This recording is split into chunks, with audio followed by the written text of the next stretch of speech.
morning, everyone, and welcome to Munich and Esoc 2023. We are looking forward to some great days here, aren't we, Robin? Definitely, I hope so. We'll have our first full on-site meeting again.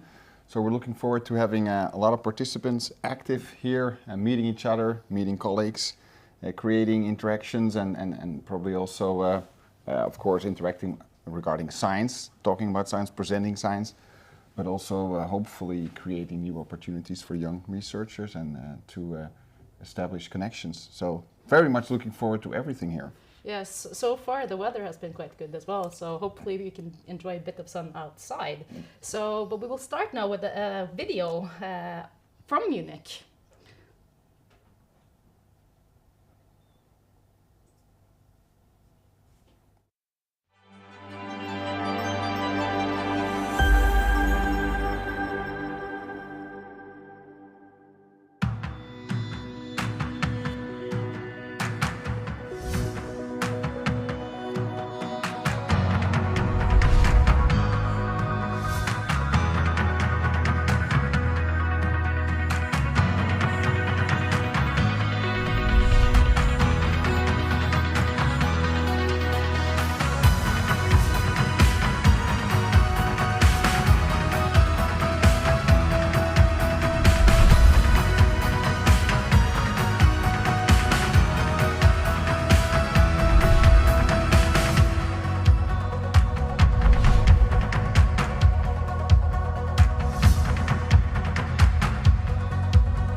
That was a very nice video on Munich. And yesterday you had a lot of activities here in Munich, didn't you, regarding stroke awareness, Arthur? Yeah, so we started the conference a bit early already, before it started here on the Messe Center.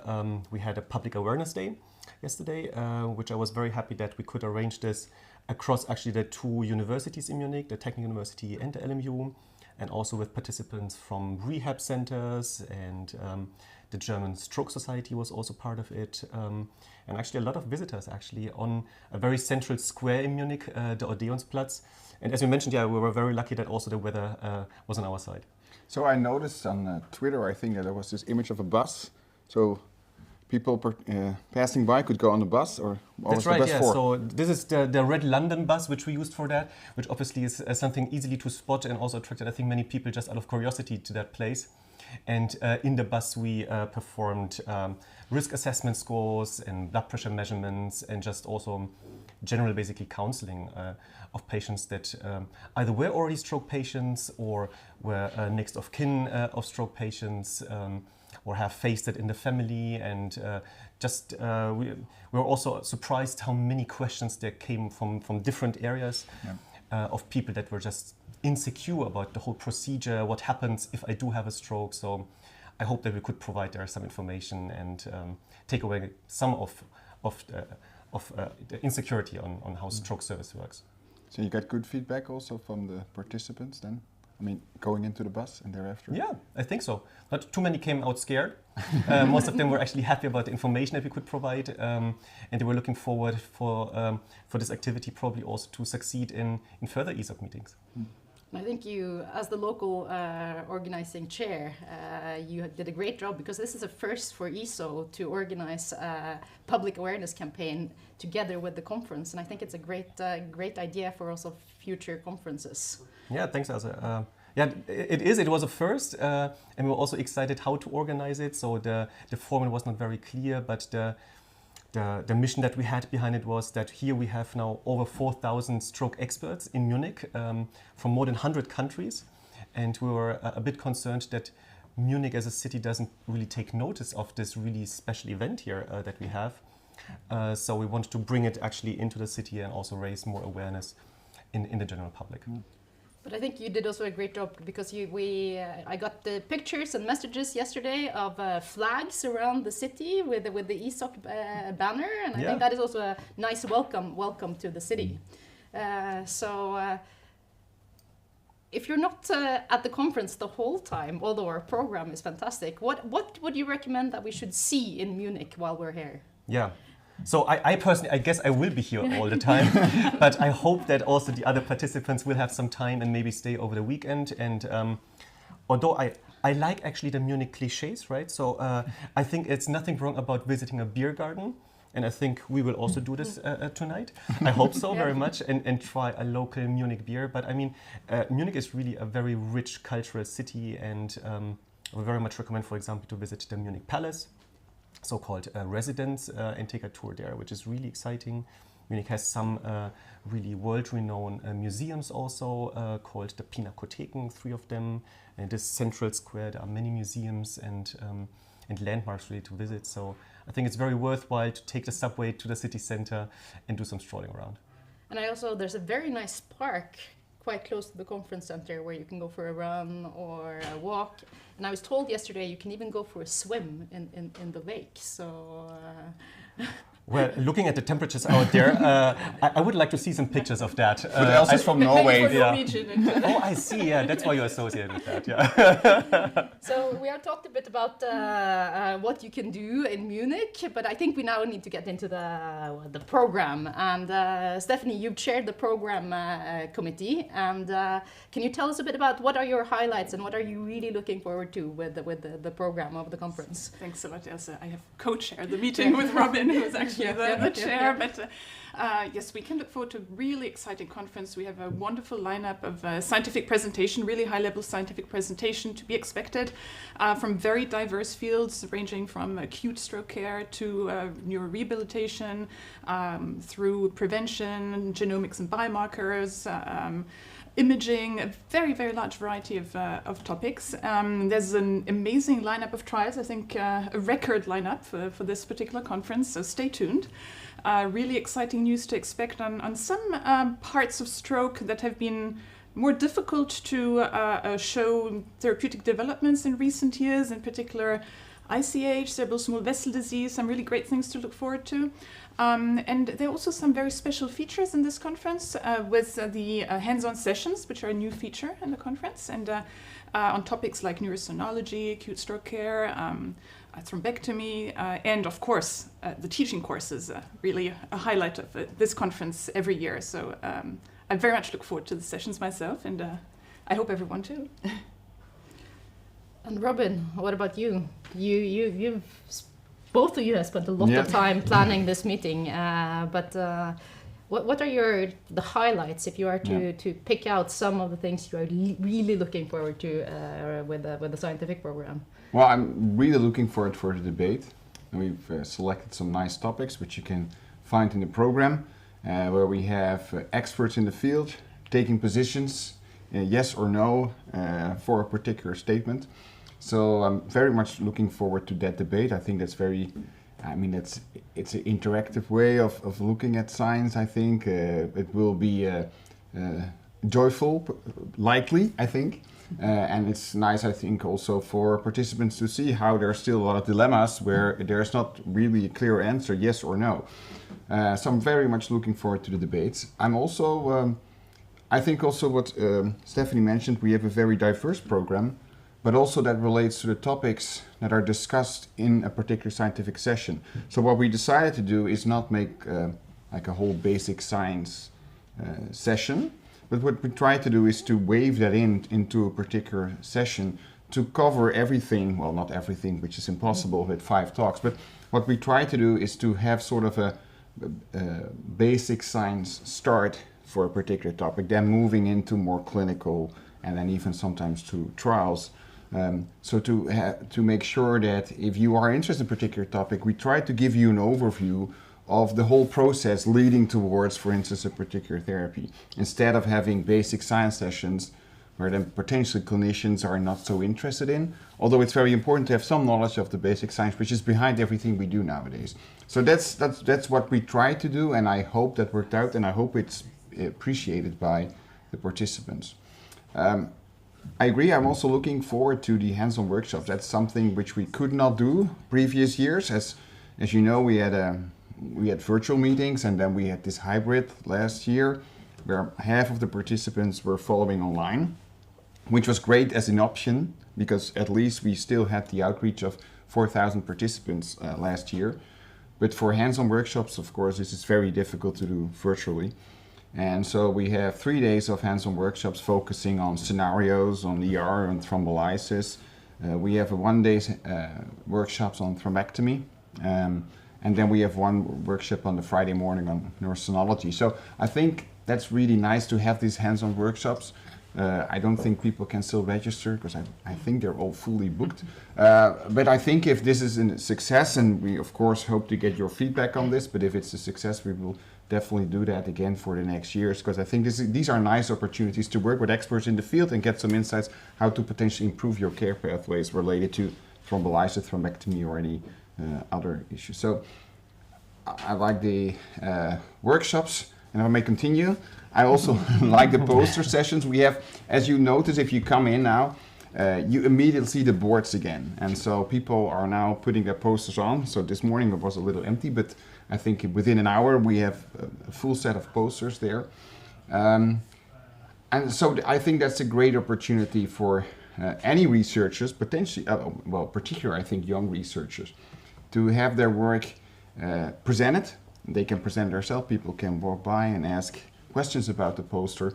That was a very important part of conferences before the pandemic. And then we went to e-posters also for other reasons, I think, because of printing issues. But the interaction that you can have with someone presenting a paper poster is something completely different than looking at an e-poster on your computer, maybe at home, which is nice to look at after the conference. But I think it's important to have the interaction, and we could already notice that last year, I think with the moderated poster sessions where you had a lot of young PhD students presenting their work on a moderated poster, and that you immediately had that feeling again how nice it was to present posters. So I'm very happy that we have decided to have them printed out again, and I think the location is also very ideal.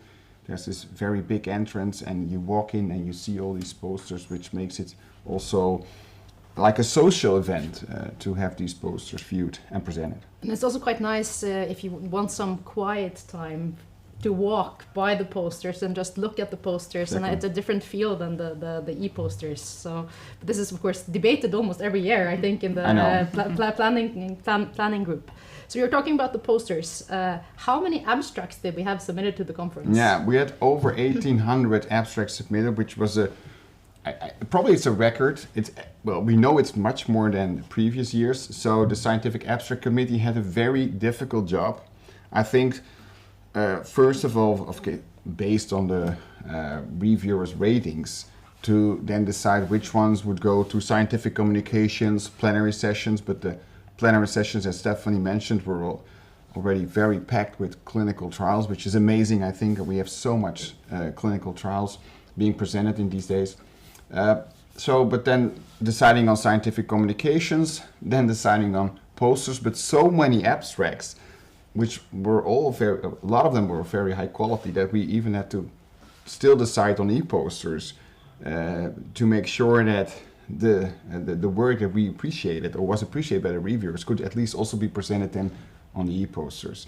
So amazing amount of abstracts sent in by all of you, and so well, that's what drives the conference. So as a program committee, we of course try to design the scientific sessions, teaching sessions, and the hands-on workshops that we talked about.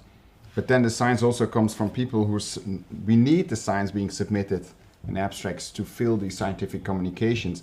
And I think the Scientific Abstract Committee, which was chaired by Carlos Molina, did an amazing job. And if you now look into the program, to the scientific communications, you can even identify trials there, which apparently did not even make it to the plenaries, which is unbelievable, I think. But that is really an illustration of the great science that has been submitted. And so I think we should be very thankful for people submitting their work to Esoc, because that is what driving this conference. And also what creates the fantastic vibe that we have at the conference where science meets socializing and networking, and we're all here for the same reason. Exactly. And the meeting for the common science to improve stroke care.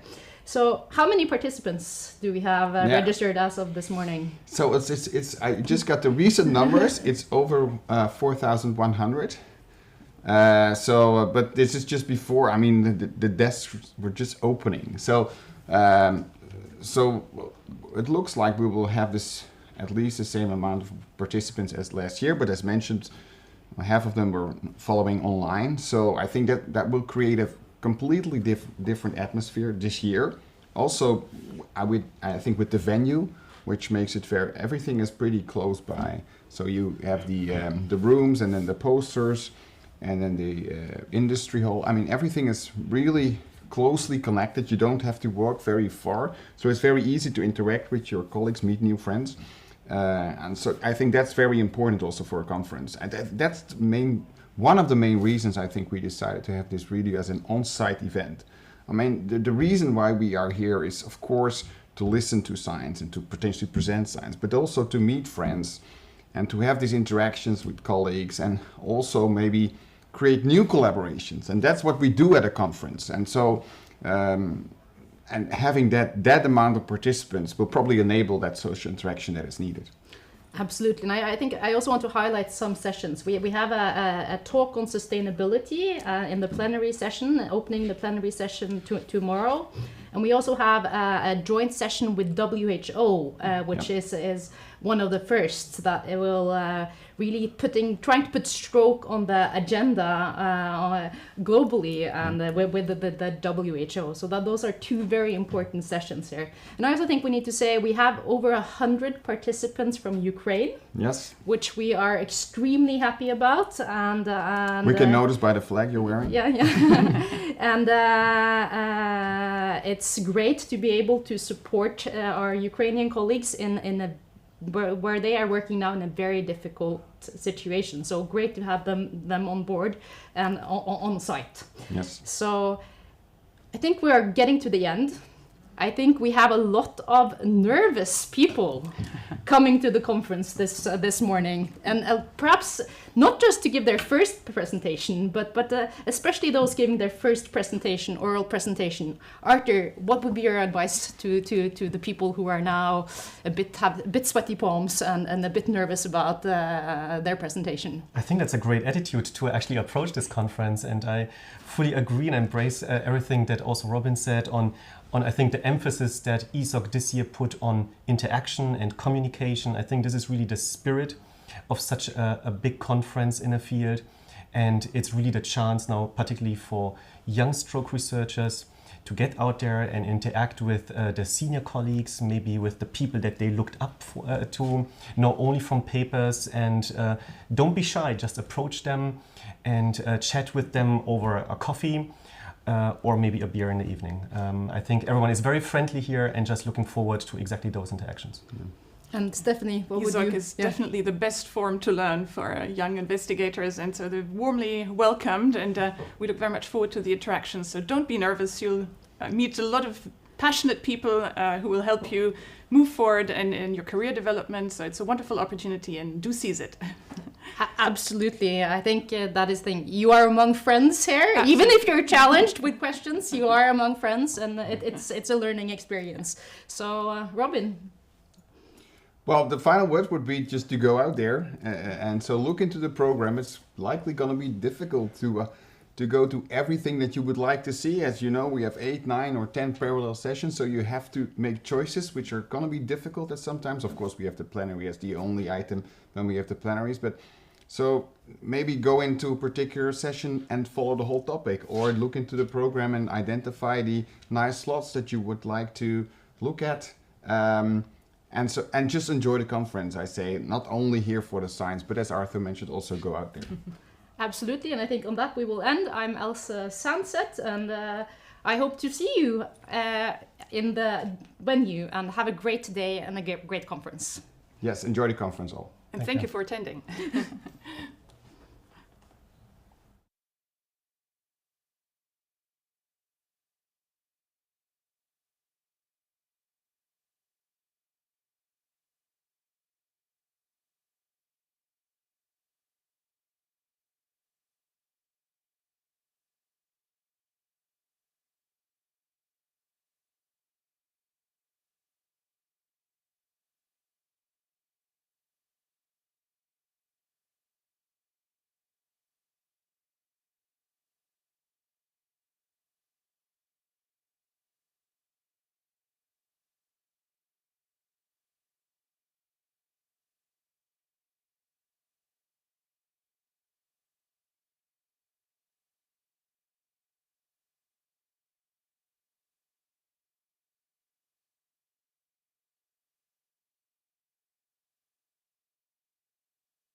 Good morning, everybody. It is my pleasure to welcome you to this special Siemens Healthineers Esoc TV live slot. My name is Hanno Hermann. I'm with Siemens Healthineers. In there, I'm taking care of business development in interventional radiology, which also includes neurointerventional procedures. And also, I have the pleasure of looking into our strategy, how to prevent strokes. Today with me, I have two guests. On the one hand, we have Professor Jan Liemann from the Klinikum Nürnberg. He is the head of neurology. And with him, we have Dr. Markus Holtmannspoetter, who is the head of diagnostic and interventional neuroradiology. Welcome. I'm glad to have you here. Thanks for having us here. Thanks for the invitation. It's our pleasure. So today's talk is a little bit about, as I've said, Siemens Healthineers. I'm taking care of our strategy for stroke prevention. Also, we are looking into how to improve the pathways of acute stroke patients. And for us, it is very important to understand really what the challenges for you as clinicians are. Also, a little bit learning about what causes strokes and what can be done to detect strokes earlier, or the risk of a stroke which can occur, and also potentially how to avoid a second stroke from occurring. And for that, I've noted a couple of questions, and I would be glad to discuss those with you. Professor Liemann, stroke, as we know, is a disease which is actually caused by a multitude of underlying diseases. Could you please quickly elaborate which are the most common stroke etiologies? And is there also a share of strokes which actually have no clear origin? So do they have some sort of an unknown source? And is there any considerations currently in the clinical research where there is ways how this number specifically of these unknown strokes can potentially be lowered? Yes, thanks for this question. It's very important. We have, if we focus on the LVOs, so the large vessel occlusion strokes, they are mostly from either cardioembolic or atrioembolic origin. And although we know that most of these strokes are originating from there, still some papers say up to 40% of stroke etiologies are still unknown, even after complete workup. So that's a really important number, 30% unknown source, and we don't know what actually we can do for the patient. Is a hard number we have to focus on next years. There's actually some focusing ongoing on this topic. One thing is prolonged Holter monitoring or implantable monitoring devices for heart rhythm detection, as we know that atrial fibrillation is the main cause of cardioembolic stroke. There's currently some research going on focusing on that, but also some other focus has to be on imaging on the heart, in my opinion, because atrial fibrillation is just one symptom of a heart disease, and what we need to find is the plaque or the embolus within the heart. And what we normally do is we do this ultrasound within the course of the disease. The patient enters the hospital, gets this acute treatment, and then enters the stroke unit, and then we do this ultrasound. And that is maybe 1 day, maybe 2 days later than the actual impact of the stroke. And we need to focus on the very early detection of those emboli, and their imaging, CT or MRI, for example, might be an option, because they can be done very early on within the first imaging of the stroke. So your suggestion would also be to possibly even do this during the acute diagnosis of the patient? That would be the gold way, so to say, because we have the patients in the CT scanner anyways to do the acute scan and see the vessels, perfusion imaging, whatever. We just have to scan a little bit lower to see whether there's thrombotic material in the LR. If we see that, this would change directly the treatment direction, because normally we could give antiplatelet therapy. If we know there's a thrombus within the heart, we will not give antiplatelet inhibition. We would go for antithrombotic, or like heparin or DOAC, for example. Thank you very much. Dr. Holtmannspoetter, for you as an interventionalist, actually the past years, I would say, have really changed everything. So mechanical thrombectomy, the first trials came out back in 2015, and since then large vessel occlusion has the gold standard for treatment of large vessel occlusion pretty much has been changed to mechanical thrombectomy. For you as an interventionalist who is using imaging equipment on a daily basis, what kind of new challenges have occurred and what is actually really needed so that you can do this very, very time-sensitive procedure with patients whose lives are at stake right now? What can imaging do so that this treatment can be done in the best way possible? Yeah, thank you. That's a complex question. Yeah, of course, over the last 20 years, actually, yeah, I'm doing thrombectomy, and since 10 years, almost 10 years, with the backup of evidence, that's the right way to treat large vessel occlusions. The techniques for thrombectomy have been improved to a large extent, so like roughly 9 out of 10 occlusions we can open up. So the main challenge is to do the right patient selection and to be as fast as possible. Yeah, so already the IMS-3 study has shown that like 10, 20, 30 minutes delay in reopening vessel reduces the chance by 10%. They're corrected for any factors. So the difficulty is in an interdisciplinary setting to set up the right logistics. Yeah, so how many steps have we to do, yeah, and how to get the patient as fast as possible to the angio suite. So the technique is in place. We have good quality imaging. So can we bypass, for example, one step? Yeah. So the recent development I'm pretty excited about is bypassing CT in the setting where the patient has a suspicion of a large vessel occlusion, severely clinical impact, and is sent directly to angio suite, and there proper imaging can be done. That is exclusion of hematoma, of intracerebral hemorrhage, and the proof that there's a vessel occluded. Yeah. So additionally, possibly there can be some multi-phase perfusion-like imaging, I think, which is an extra important tool in the new development, mostly to detect the more distal occlusions. And I think, so if we can streamline the patient flow towards the fast diagnostic and immediate proceeding towards thrombectomy, that would be the biggest gain in time which we can achieve. Thank you very much. At the moment, you just mentioned perfusion imaging, so this could help for patient selection, but also for detection of more distal occlusions. Could there also be a scenario? So what I'm thinking of right now is endpoint determination. On the one hand, you want to get as much thrombus material out of the brain as possible with the least pass as possible. But then, of course, whenever there's a second or third or fourth pass, then you also increase the complication risk.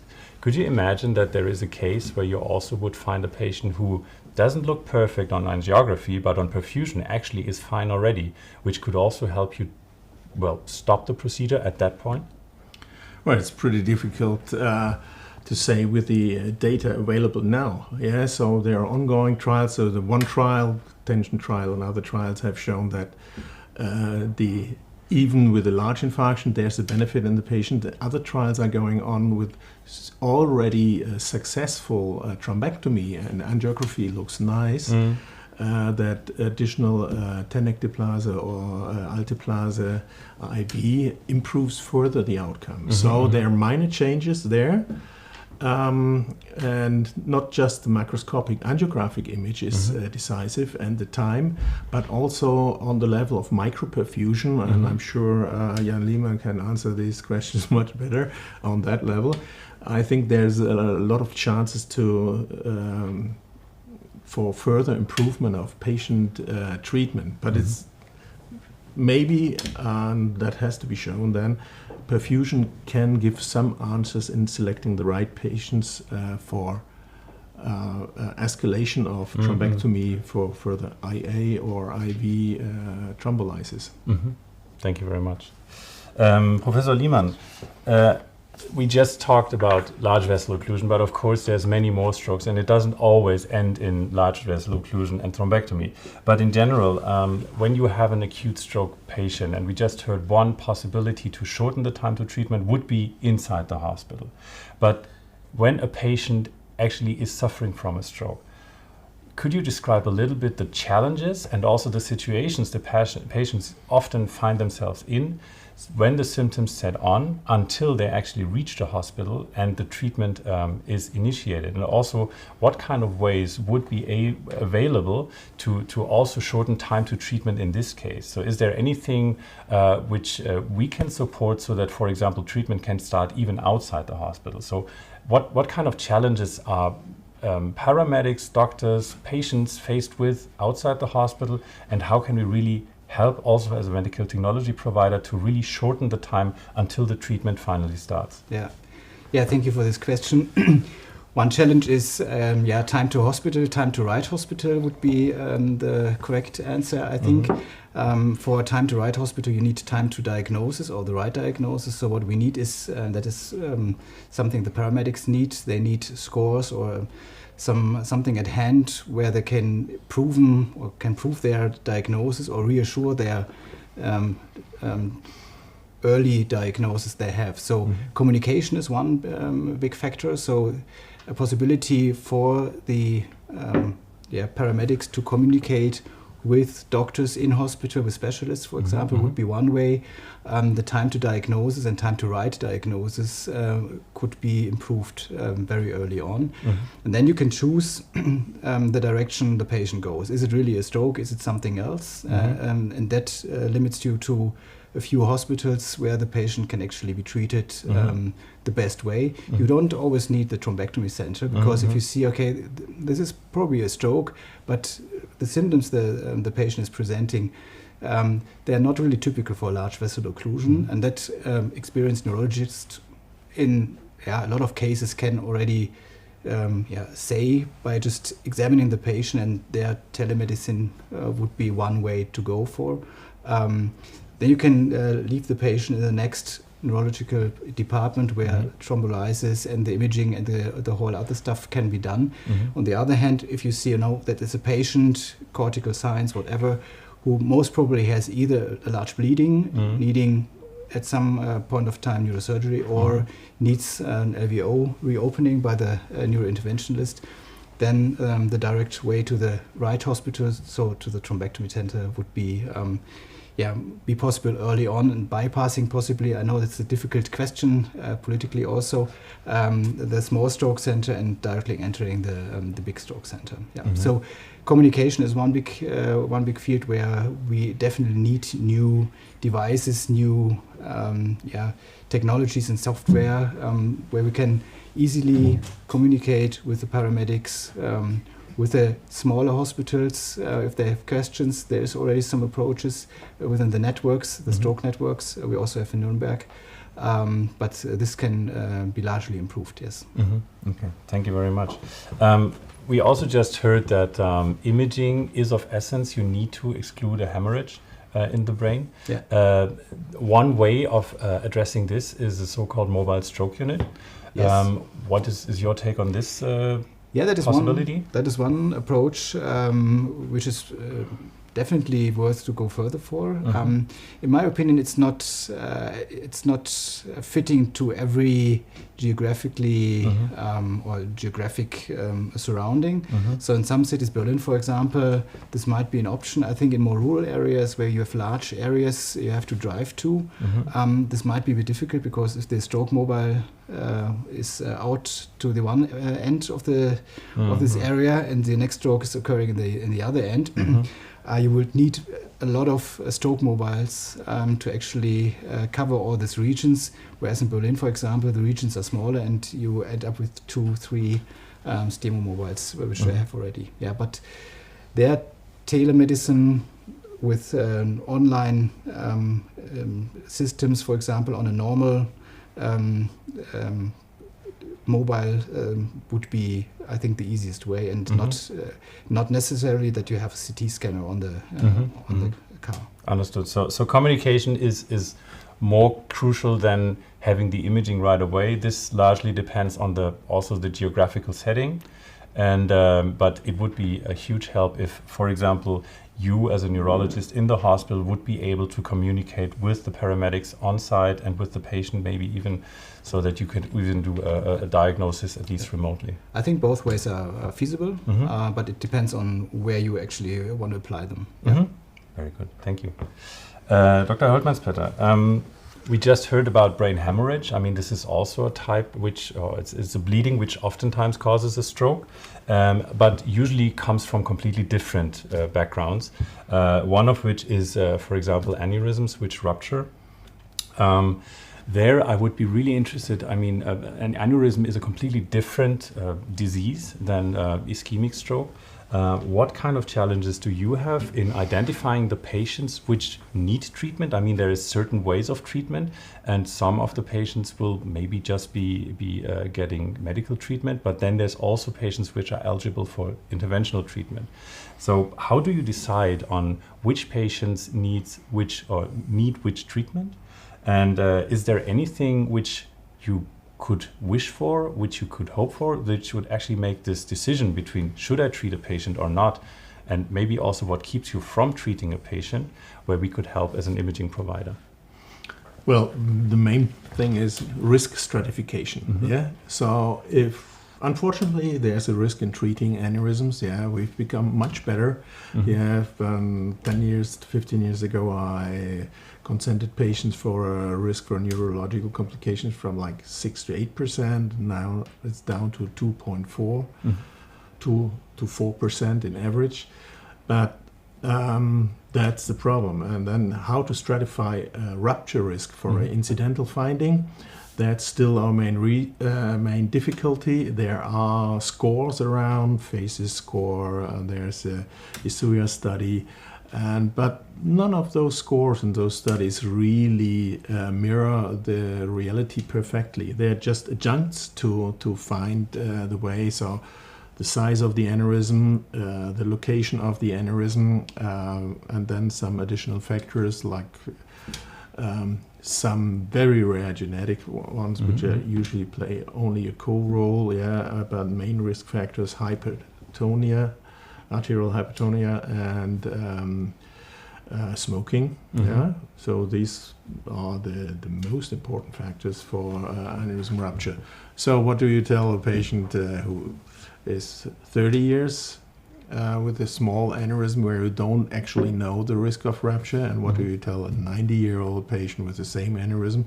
This is a no-brainer, because if you have a 2 to 4% risk to damage somebody, so you need to have a risk assessment. I think from the imaging side, coming back to a question finally, the biggest challenge is to kind of see a vulnerability inside the aneurysm, not just some eyeballing factors. And vessel wall imaging has become a widespread used tool.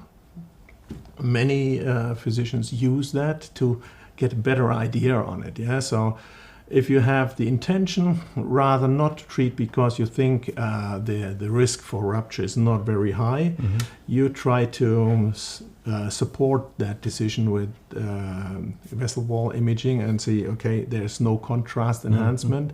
We know from studies that the ruptured aneurysms have inflammatory response in the ruptured vessel wall. So this is an extra information, but it's not proven. We don't have the data yet. But it's a good educated guess, which helps us to make this decision. I think there are further possibilities regarding this imaging. I think just recently OCT has become available in some areas of the world for intravascular vessel wall imaging with a very high resolution. And then we can correlate what we see in vessel wall imaging. Is it really weakness of the aneurysm wall or not? And then with these informations, we can then deal for maybe medical treatment, just give aspirin, which helps in many situations, obviously, not only in aneurysm, and or follow up or go for treatment. Yeah? So possibly the decision for treatment becomes easier if our technique and safety protocols evolve further on, hopefully. Yeah. Okay. One more question I would have about the actual treatment. There is also certain tools available for that. So on the one hand, of course, we provide, or we try to provide, as much insight into the actual patient's anatomy by providing, for example, 3D roadmap imaging, which can give you an impression of the shape and the size and location of the aneurysm. But there's other tools which also allow to really play through, simulate an implantation of a device. Is there any value in those tools as well? Definitely. I think this is, when endovascular treatment of aneurysm became available, we used these platinum coils in all aneurysm. But thanks to industry support and engineering efforts, we have now not only coils, but we have a widespread portfolio of options, so we can do tailored treatment of the aneurysm. The downside to it that we have a lack of experience for the individual method, because there are not more aneurysms or more ruptures which need to be treated. So simulation to help us before we enter the aneurysm or start treating the aneurysm to decide which of those options is the right one helps us to bypass this lack of experience with the single device. It's not about getting there, it's how to treat, how to understand how each different device behaves in anatomic surroundings. And I think we can't go, it's not helpful. I think in future we can't get around it. We will need that, yeah? Okay, thank you very much. Professor Liemann, you earlier said that a large part of strokes is actually originating from the heart. And you mentioned already a little bit that ultrasound is being used as a standard imaging for that. What is generally done to really confirm that a stroke in fact has originated from the heart? What are the limitations of what you're using right now? You mentioned ultrasound, and you said that maybe CT or MR could help in that case. And what could be done to really overcome these limitations? So what we do at the moment is ultrasound, either from outside, so TTE or TEE, so transesophageal. We see then thrombotic material maybe, and then we assume, okay, if there's no other underlying source which we found, for example, stenosis, extracranial or intracranial, that this most probably is the reason for the occurred stroke. So it's an exclusion process. So we do this imaging. We hope that we find some sources for the stroke, and then we treat the most dangerous source that we see. So if there's a thrombus within the heart, for example, or we see atrial fibrillation within Holter monitoring, for example, and there's no other concurring reason for the stroke, then we treat that reason. It's getting difficult when the patient has more reasons to get the stroke. So ipsilateral stenosis, for example, plus atrial fibrillation or thrombus or some other underlying disease. Then we have to decide, okay, which is the most probable reason for that stroke, and then we need imaging to actually see, okay, is maybe the stenosis the causing underlying source for the thrombotic material which entered the stroke. So MRI imaging, for example, plug imaging maybe, to see is this a vulnerable plug which is causing microemboli all the time, for example, or within the plug is there some instability, or heart imaging to see, okay, is there a high risk of getting atrial fibrillation or having atrial fibrillation, and how is the localization of the stroke. Is it only unilateral or is it bilateral, for example? So imaging is very important for us. And what helps us really is better imaging for plug, for atherosclerotic plugs within the carotid artery, for example, and also heart imaging, which is easier to do and more early on within the treatment course. Easier and more earlier than now. Okay. Exactly. Yeah. So I was actually also very interested because I recently read about cardiac MRI and actually a plethora of different things you can look for. So, for example, the heart wall, which you can look into, then also the coronaries, which you can look into, and then, of course, thrombotic material. But then also what I often heard was it takes very long. Yeah. What would be a tolerable time for you? Let's say that too long is not too long. Yeah, it really depends on when you want to do this diagnostic. So early on, when the patient is entering the hospital, they are most of the time very unstable and move a lot. So there, I think a CT scan within a minute or something is the maximum, or 2 minutes they tolerate. Later on, 20 to 30 minutes is something I think which a patient can easily tolerate. But the longer it takes, the less good the quality of the imaging actually gets. We see that in the MRI images. If we get a prolonged protocol, because we have some special questions, vessel wall imaging, for example, something the patient has to stay there 40 minutes.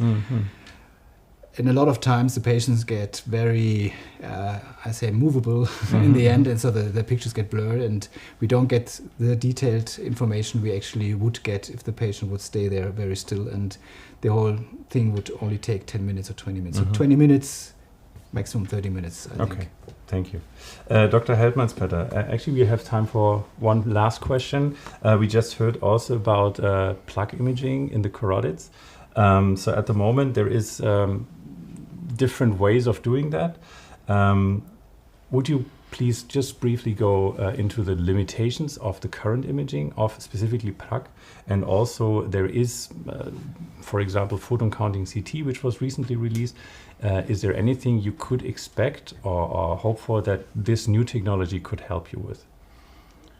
I'm sure that we will find good use for new technology. Yeah? So, but we need to find out what are the criteria which make us finally do a treatment decision. Yeah? So, like Professor Lima just pointed out, that the clinical impact is crucial. Yeah? So, can you decide which side? If it's just an incidental finding, it becomes very difficult. Yeah? So, if one carotid wall is sick, most likely the other carotid wall is also sick, and then you need to think, okay, also the way up there, there are many sources which could provoke a stroke.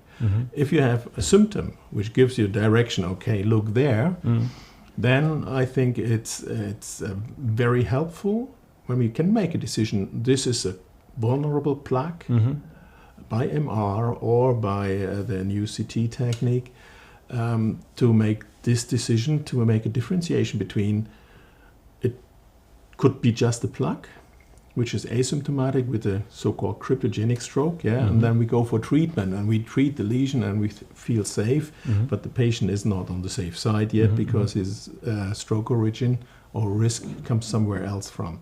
So I think that further helps to make us the right decisions. If we can do like vessel wall imaging by MRI or by proton counting CT. I'm very much looking forward to that. Okay. I think we're right on time. Thank you a lot for this great discussion, for the great insights you were able to provide us with. For me, it was a great pleasure to have this interview with you. And that all being said, I wish you a successful conference and hope to see you again soon. Thank you very much for having us here.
Welcome to this program in the TV studio at the Esoc 2023. I'm Carlos Molina, stroke neurologist at Vall d'Hebron Hospital in Barcelona. And my co-chair today is Mira Kata from Bern. Basel now, right? You yeah, I knew it. And our invited speakers now to discuss the results of the large clinical trials presented today in the first day of this Esoc 2023 is my friend Yorgos Sigoulis and Julie Bernhardt from Australia. Hi. Long way for you. Thank you for being here. It's a fantastic meeting, face-to-face, successful. Plenty of people, connection. Really, really enjoying this first day. And an unbelievable lineup of trials we're now going to discuss. Really. Super excited trials, main results of large clinical trials. Let's get started with the first one. Is the RESIST trial. The RESIST trial is a large pre-ischemic preconditioning in the pre-hospital setting, performing in Denmark. So, would you like to comment the results of the trial? Yes. Thank you, everybody. I'm Georgios Tsivoulis. I'm a vascular neurologist from Athens and good friend of Carlos and Mira. This was a very interesting trial that was conducted in Denmark. It was conducted in the pre-hospital settings. They used the same protocol with regard to ischemic preconditioning that was used in previous Chinese trials, because this was, as we know, a concept that was introduced by previous Chinese research. And overall, the results of the trial were neutral. There was no trend of efficacy, neither in the primary or secondary endpoints. There were multiple subgroup analyses, but again, there was no effect, both in patients with ischemic stroke and in patients with intracerebral hemorrhage. These results are contradictory to the recently published Recamist trial in JAMA in 2022.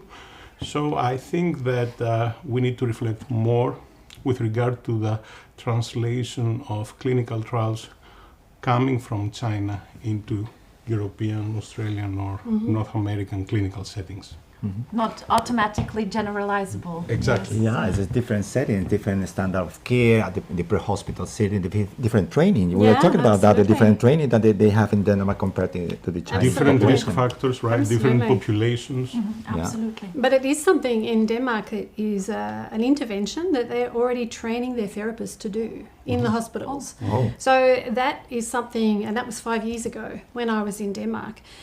So I also think there's that cautionary moment where we say, do we have enough evidence to bring these treatments into common practice? Already into clinical routine before having the evidence, obviously. Right. So this is, I think, a really important trial for Denmark, and really important for us to consider when is the right time to bring those interventions in to practice. Innovative design, pre-hospital really setting design, really good. Very good analysis, because they screened patients with stroke, they rooted out the mimics or TA patients, they had their target population, very good methodologically standpoint and design, and I think that the results are compelling, and I see no signal of efficacy. At all? Actually, do you think it's the end of ischemic preconditioning? Actually, I do not, but I think that we need to have very well-designed trials, and another issue is, the sample size. And we're going to discuss this also. For how would you improve, for instance, the design of this trial to make it successful, not only based on the sample size? I think that we should...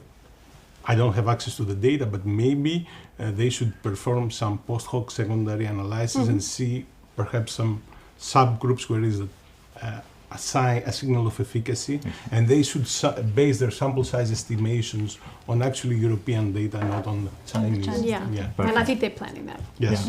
Actually, we need to perform this kind of trial in a regional level, but the system of care is more homogeneous. So let's move on to the next topic. The next, the second talk this morning was a timeless trial. We wait for a long time for the result of this trial. It's a trial on the extent of TKNK versus standard of care, which is placebo, in the extended time window for patients between 4.5 and 24 hours using advanced imaging for patient selection. So we know the methodology. We know TNK is implemented, is switched over. In some countries, is the transition into to TNK is happening, but in the extended time window is a different scenario. So, would you like to comment the main results of the trial? Yes, I think it was a long-awaited trial, very well designed, conducted in the US and Canada. They used solid brain CT perfusion selection criteria based on previous trials. For me, there are three major results out of this trial. First, that TNK compared to placebo is safe. Exactly. That is in large vessel occlusion treated with thrombectomy, like 3/4 of the patients received thrombectomy. And even in the very late phase. Even in the very late phase. Second key message is that it increased significantly the reperfusion rates at 24 hours. And we know that increased reperfusion translates into clinical efficacy. Then the trial was neutral with regard to the primary and secondary endpoint. However, there was a clear numerical trend in favor of bridging therapy. For me, the sample of 430 patients, 95% of which were treated in thrombectomy capable centers, was not enough power in that sample to show the efficacy. Yes, because the majority of the previous trials that they compared tenecteplase compared to alteplase, they also used drip and sip scenario, and they had also longer times between tenecteplase infusion and the beginning of thrombectomy.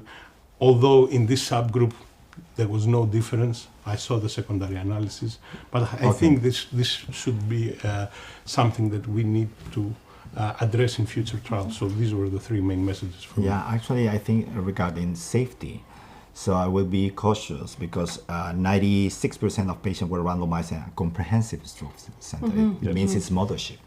So we don't have data of the safety in the treatmentship. When the time, especially in the extended time window, the time delay from patient treatment initiation till the vascular treatment to start is different. That's difference in the imaging modality when you select the patient in the pre-hospital and in the community hospital compared to the comprehensive health center. So in this scenario, maybe the safety is relatively different. So we can look. I want to look also to see the subgroup analysis in different time windows and the effect of infarct core in different time windows. Probably it's not the same. Probably those patients who were included in the trial in the very late time window, I mean between 18 to 24 hours, are different than those in the very early time window. So we need to see the proportion of patients who will really randomize in the early time window. It means 4.5 and 6-8 hours.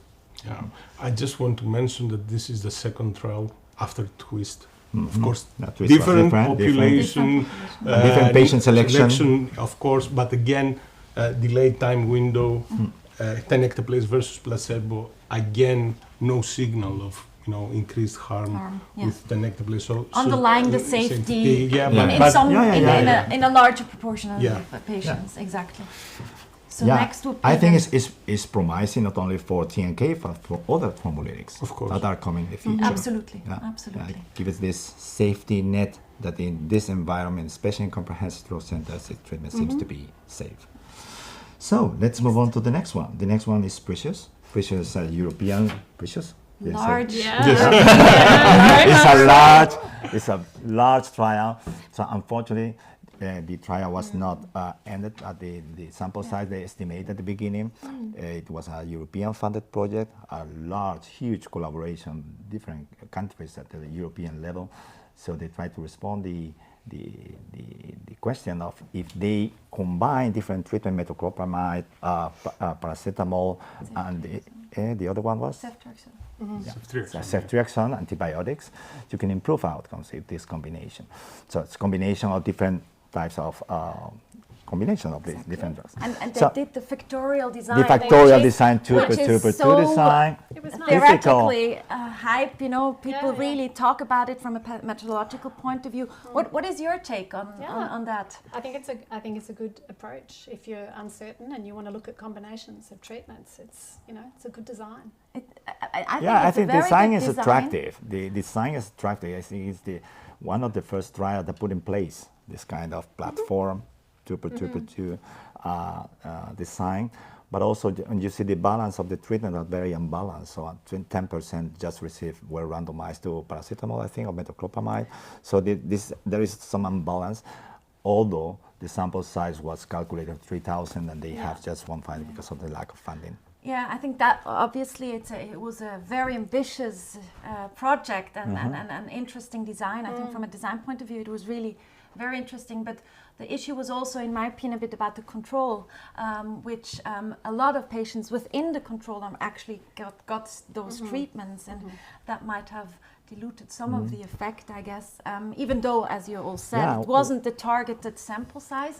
But I want to congratulate the PIs on that trial. It was a huge effort. Academic, purely academic absolutely, trial. Yeah. Absolutely. And also it's very attractive. Not only the design, but also it's surprising the results of the paracetamol group. So they went worse on paracetamol because you cover the fever. You don't see the fever, so you don't treat the fever. There are less infections, but what's your opinion on that? And more pneumonia. Yeah, and more pneumonia.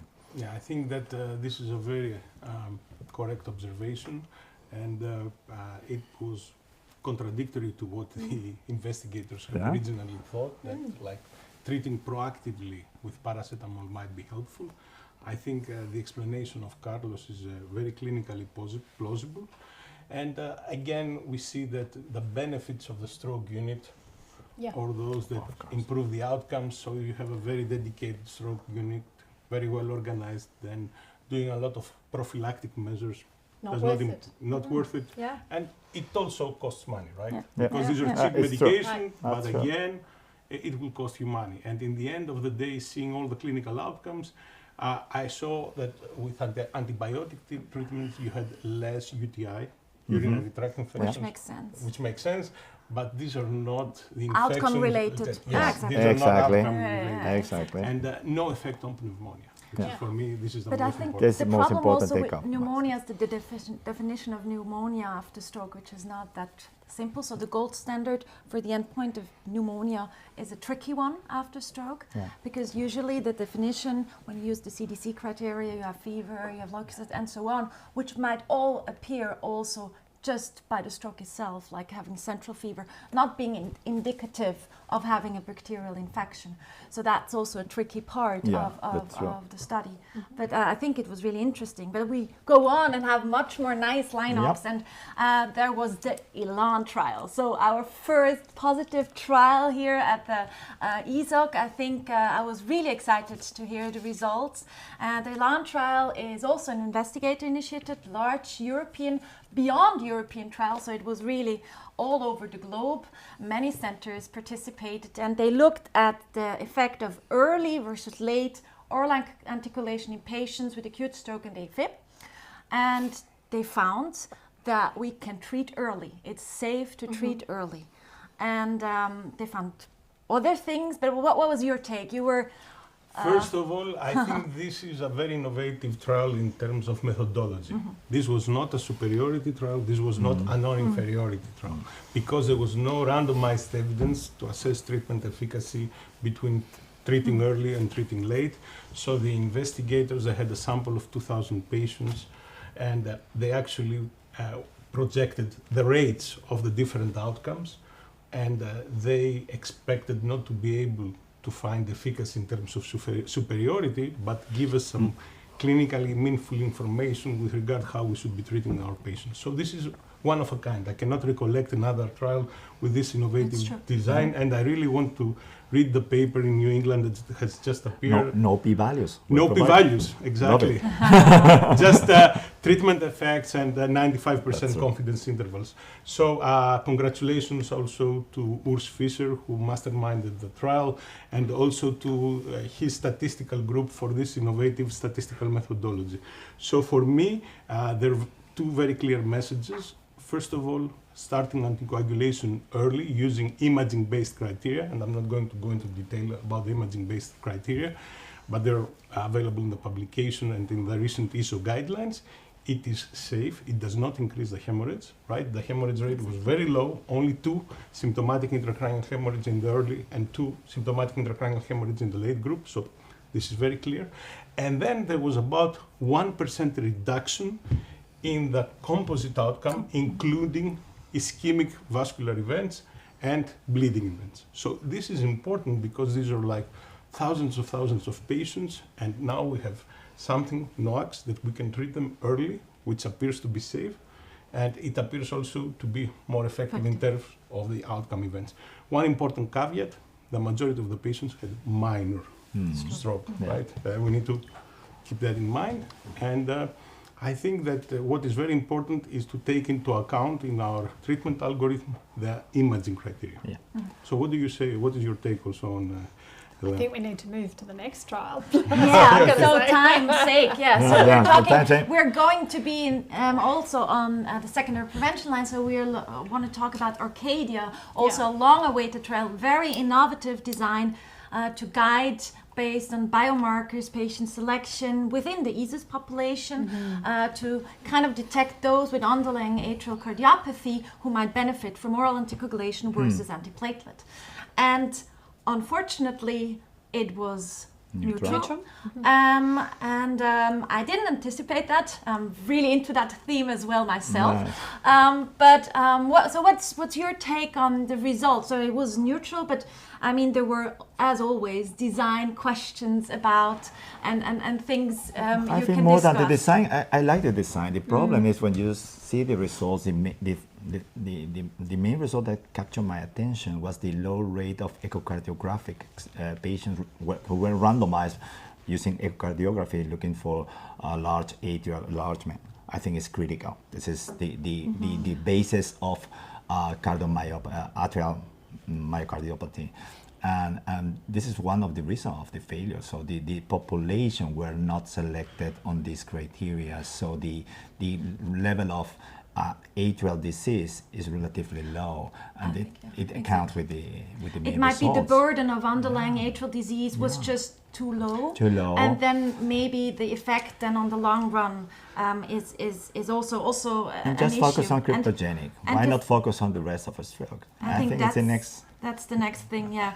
And I think also the other question would also be, they talked about the crossover, which might have also diluted some effect. And another issue is probably also the long term of enrollment after stroke. So we know that re-events rates are very happening in the very early phase as well, and they had up to 2 months of enrollment for randomization. So, I mean, these are always hypotheses, and we will see, but and the cutoff of the biomarkers. The cutoff I of the think biomarkers. this is the last nail in the coffin of ISUS.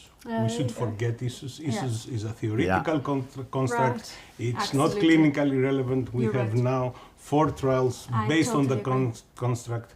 And again, I think it's true what Don Easton said. It's all about atherosclerosis. So ISUS it might be very good for identifying people with underlying atherosclerosis, not with underlying AF. And we have very solid data also from Atticus where people actually received implantable cardiac monitoring. Only 1 quarter had underlying AF.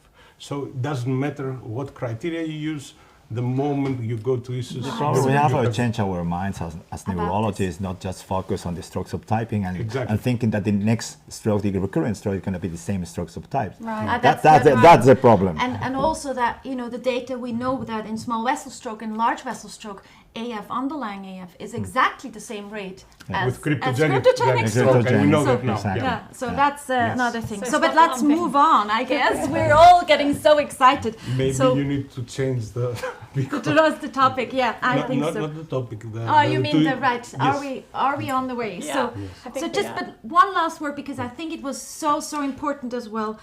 The Lucky 2 because it is the first trial of having a cognitive endpoint, and I think At long term, at 1 year. and that's really to congratulate upon, that was and it interesting. was Absolutely. really hopeful. The phase 2, the results we have now for Lucky 3, I think. Maybe you agree on that as well. So we have some encouraging data for the next trial. Yes. Hopefully within that population. No. You know, with nitric oxide, remembering going back to INOS, we had very positive phase 2 trial results. They didn't translate into And phase 3. Phase 3. So what I would say, it's 400 patients, very innovative design, very promising data, but as The Joanna small Wardlow, the for PI a- who should be congratulated, said we need to move Validate, on yeah, to yeah, validate yeah, of to, course, a, of course. to a phase 3 But trial. I think it's time to incorporate these cognitive skills into To our Yeah, of program. all course, trials, of course. all the stroke trials, not only in Absolutely. Of course. And it's the clinical feasible. They trial. showed It it is. now. It is. It is. It is. And I think we have to comment on the SANO and the Restore trials. They're areas that are complicated. Secondary prevention's tough, following them out to a year. And the one from India, Ayurvedic treatment, for them to put it to the test is really something that they should be commended for. And I think perhaps there's some things that could have been changed in the trial design, but, well done to those teams as well. And so exciting that now, first time, really an alternative medicine approach has been put Yeah, to for the sure. trial. And Absolutely. really, And I tested think using that the was model methodology. exactly. Yeah, Yeah, really good. using validated skills. Absolutely. Good method. So Yeah. thank you See ya. for Thank coming you. here. Thank We you. have to go to the next Thank you. interview. Thank you. Thank you. So wonderful. Next. Perfect. Just come in, I guess.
Welcome back again here at the TV session together with Carlos from Spain, Diana from Portugal, Alice from the Netherlands. So really happy to have you here.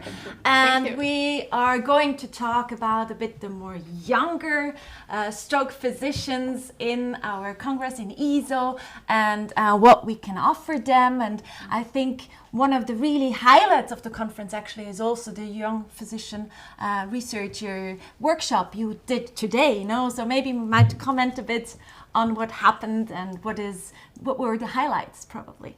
Diana. Yeah, I mean, the workshop is one of the many activities that happen at Esoc that are very well suited for early career physicians. So, of course, going to the sessions, seeing the large clinical trials, presenting their work, it's a great platform. Mm-hmm. And also there's a very friendly atmosphere and very good to connect with colleagues. So it's a perfect opportunity. But then there's some sessions that are more directed to the early career physicians, of course the courses, lots of educational offers, but we also have this workshop, Alice was there as well, directed to early career physicians that want to have some feedback on their own projects. So they present the project as an abstract to this session.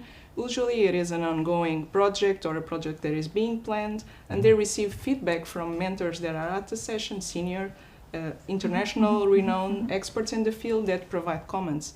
And of course this is extremely useful for the people that are receiving the feedback. Also it's a good platform for to show the study, to connect with people that can contribute with patients and collaborate, but also for all those that are hearing the methodological suggestions that we all know it's common for many studies, the same problems and the same changes that can be made to improve. So it is a very interesting workshop. Also, there are always two lectures by this mentors on career development topics. We heard about case control studies. We heard about how to create a research network from Charlotte Cordonnier. So it is really an interesting workshop, and it was well attended. It was really exciting. There were 4 candidates selected, and they were really brave to put themselves out there and present their work. And the 2 seniors, they were really putting them on the spot, but they had a good time and good discussion, and they did great. No, and I think it's also, as you said, it's for the ones who are brave enough to contribute and to share their ideas and data. They might benefit most, but also all the audience, I guess. Maybe the ones who are a bit shyer to do so, they learn about doing their own project and getting all these feedbacks from the mentors, and that's the opportunity. It's a great opportunity for collaboration, for sure, and to start your own project with the proper mentorship. So I think it's important in Europe, at the European level. I think it's the first time we have this kind of initiative from the Esoc. So congratulations for that. And also it's important for young physicians, young neurologists to start connecting and building up projects and collaboration. You don't have to be in your 40s to start doing this, or be a senior neurologist to start building up even a trial. Why not? Yeah, Even we have simple trials presented. Yeah? We had How many trials trials? presented. I'm curious. Well, there were mostly observational studies and studying mechanism of stroke, but we also talked about very different types of designs, because like you said, the RCT is like up there, but sometimes the research question is really needs another type of design. So we discussed about the advantages of the case control and being creative and ask for feedback. And actually some of the research projects that were not selected for this session, they are at the poster session as well. So and there are all types of methodological designs presented at that session. So I also invite you, everybody, to go to the poster session, Absolutely to the important. youngster physicians and researchers. And please, seniors, yes, go there as well. Go and help the young physicians. Yes, absolutely. They need you. No, it's the future. Important. It's important. And also for the moderated e-posters and so on. So really go there. I think the feedback is much, much valued. And also there are other programs within Esoc and ESO. Obviously there is the Stroke Masters, Winter School, Edinburgh, and so on. So maybe you might comment on that as well. Yeah, there's a wide range of opportunities that ESO offers indeed for early career physicians. And we have, just to mention a few, maybe the most known, the ESO courses, which offer high quality educational content for young stroke physicians, and also the department-to-department program and the master program, of course. It's a very fine piece of this puzzle that's altogether, you really have almost the whole range of stroke care, in theoretical sessions and practical sessions as well. So the summer school this year will be already the 26th edition. So many world renowned. We are getting old. It's okay. I think most of the people we know have been at the summer school. All the leaders in the field have good memories from the summer school. It is really already a very long-standing history, and everybody remembers having, colleagues that we still work with at the summer school. Yeah, go there, do it. We met there many colleagues that still continue on the stroke field. Of course, some change the field, but it is really a great opportunity also for networking. But it is indeed a great educational offer. So it's a whole week of theoretical sessions and on all the range of the stroke chain of care, and also you have this opportunity also to connect with the experts that will be there. So all the leaders in ESO will be there, and will be able to discuss these topics with the colleagues that are at the summer school. So then we have the winter school. The winter school is a bit different. It is always at the same location, not as the summer school, which rotates all across Europe.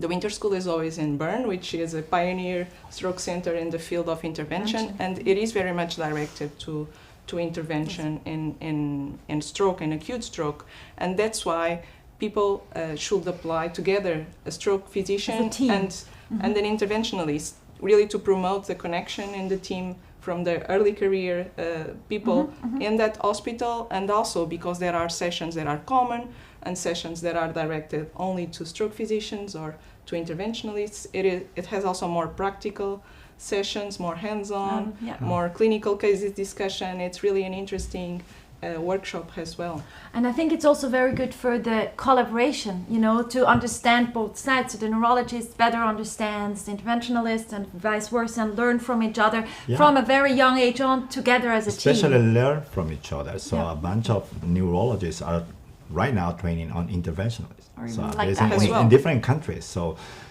it's the future. We'll take over. A common, so we are trunk. we are gonna work together as a team, together with neurosurgeons, for instance, in transversal teams that we can collaborate. But from the very beginning, we have to have in mind in our futures that we have this kind of teams, that we need neurologists, interventional neuroradiologists, and neurosurgeons, and the cross collaboration with not only Bern, Barcelona, and other parts of the world, that we neurologists are in charge also in endovascular treatment. Yeah, and really there is this teaching on how the teams should work together. I mean, of course, there is always differences in the way teams work and the local conditions, but it really is a proof of the necessary combined expertise for the decisions. That's why it's so important to be in place there, to see how they work. Can you fit this methodology in your place when you are back to your hospital? How to apply this? Can you bring it back? Yeah, bring it back. Yeah. And another thing is also the Esoc blog. Now you're co-chairing it with the, which is really active, cool. Yeah, so for those who are not familiar, it can be accessed through the ESO website, and it covers a variety of topics, mostly information for stroke clinicians, but also developments in stroke research, and also reports from the department-to-department visits are shown there. And one very exciting thing was, about a year ago, we invited bloggers from external bloggers from the early career colleague group, and there were many very enthusiastic youngsters who joined us and wanted to collaborate, and they are doing a great job, actually. Yeah. So youngsters and everyone who is interested, join the Esoc blog, contribute, do some networking there as well. And then there's also, finally but not last, there is also the reviewing program for the European Stroke Journal. So I think that's also a great opportunity. You might comment on it, probably. Yeah, so we got, what was it, 140 applications. Oh, wow, for great. this first amazing. edition of the Young Stroke Reviewer program, in great collaboration with the European Stroke Journal, with Ken Lees and El Sunset. So this has been really very successful. Yeah, and they're doing also a great job, I think. So. No, and I Normally they are doing the job. When you send a paper for review to a senior author or a senior neurologist, he delegates in most cases in the young people. Yeah, so young the people, plan here the is young neurologists are the ones who review most doing papers. the hard work, yeah. But they are not fully visualized in the way they deserve. So I think it's a nice, super nice program. Yeah, to give them a platform for all the hard work they're doing. True. And for some people that don't have the opportunity to have a mentor, at their center to learn how to do peer review, it's a great way to start doing it. And then if they become good reviewers, they will be independent reviewers for the journal, and maybe even one day join the editorial board and join the journal. So that's the plan is really to produce independent reviewers in the European community and for the European Stroke Journal. No, because we all rely on the peer reviewing system, and having new, fresh blood coming in and being enthusiastic about it is really very important. And I think also, at least in my opinion, you really learn also a lot by reviewing. You really, for your own project, for your reasoning, for your methodology and everything, if you really have to systematically look at another paper, even if it's not even in exactly your field even, I mean, stroke of course, but you learn so much, and I think so it's really worthwhile. So they should do it. The high number of applications really shows that there is an area in need of support, so people feel they need support to start. They are eager to learn and they also to be more involved. Like when you see a review from a young neurologist, you can see they go point by point is excellent. They're very thorough. Yeah. Very. Great. So maybe a last take-home message for our listeners, to the young stroke physicians and out there, maybe some last highlights you want to I think present. all stroke physicians and at early career and mid-career, they are very much welcome to join ESO and really to take opportunity of all these offers. So welcome. And if you need any information also on how to contribute to these activities and really how to join the groups and to participate in these courses and so on, please let us know, and we are always happy to give more information. Excellent. Thank you very much, Diana, Iles. Thank you. Thank you, Mira, Carlos. a pleasure. It was a pleasure as always. As usual. As usual. And thank you all of you. Keep connected in the ESO studio. Bye-bye. Wonderful. Good. Super.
Hello.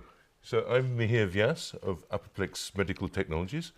We provide medical software, cloud-based, to detect atrial fibrillation. I'm here, pleased to introduce Dr. Lucio Dana. If I could ask you, Dr. Dana, to say a few words about your background. Yes, and nice to be here with me as well. Thanks for having me here. My name is Dr. Dana. I work at Imperial College.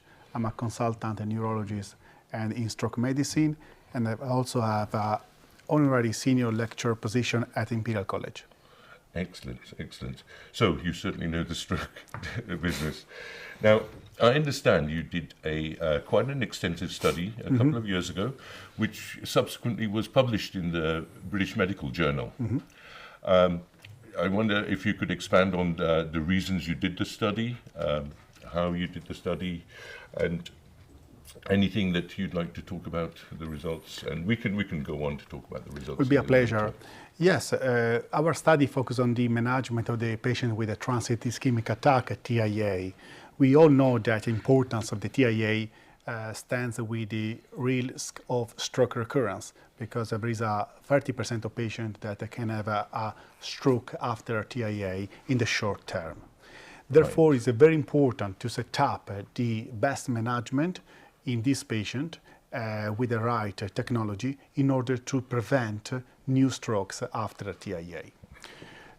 It's important to understand that a very important proportion of patients with a TIA have the TIA caused by the atrial fibrillation. And we have to understand that it's very important to detect as early as possible atrial fibrillation, so we can change the management in terms of anticoagulation to prevent by 70% the risk of having another stroke. The idea behind the study was to understand how we can improve the patient experience in our TIA unit rapid assessment at Imperial College. So in the first part of the study, we recruit patients for 6 months with a possible probable TIA that were seen by our stroke physicians and neurologists, and then they went through our routine pathway. This means that they were discharged from the clinic, and then they were having a ECG Holter around 24 hours on average, and then we monitor how long did it take to have the Holter done and reported. And in the second phase of the study, we, instead of using the routine ECG Holter, we decided to use the Apoplex SRA Holter that was implanted soon after the TIA. The primary goal of the study was to compare in the two arms of the patient the detection rate of atrial fibrillation. Also was important to monitor, to compare the time to have the ECG Holter done and reported, and first instance also the numbers of stroke recurrence. In our results, we can see that the two populations were very similar for baseline characteristics. They both had a Holter monitor implanted for 24 hours on average, with no difference from the statistical perspective. Was very different the delay from the time of the TIA to have the ECG Holter done. On average, the routine patient had the Holter with an average of 50-60 days, compared to the SRA Holter that was implanted within a day from the TIA event. In terms of results, we can see that the group of the patient with the SRA Holter had a significantly higher detection rate of atrial fibrillation compared to the normal routine pathway. Plus, also we can see the number of stroke recurrence in the first arm, so the patient with the normal routine management, was significantly higher compared to the patient treated or assessed with the Holter by SRA Apoplex. Okay, so it sounds like the adoption of the SRA detection software that we've provided has reduced the time of detection. Yes, it was a significant result, because the way it worked was that normally in our clinic, after a diagnosis TIA, the physician can request an Holter, and the patient has to attend the cardiology department to have the ECG Holter. And then this sometimes can take a lot of time. In our project, we measure this time, and on average it was 50, 60 days to have this alter done. On the other hand, using apoplex X-ray technology give us a lot of flexibility, because at the moment we have this alter that can be used and then can be managed directly by the stroke doctor without involvement of the cardiologist.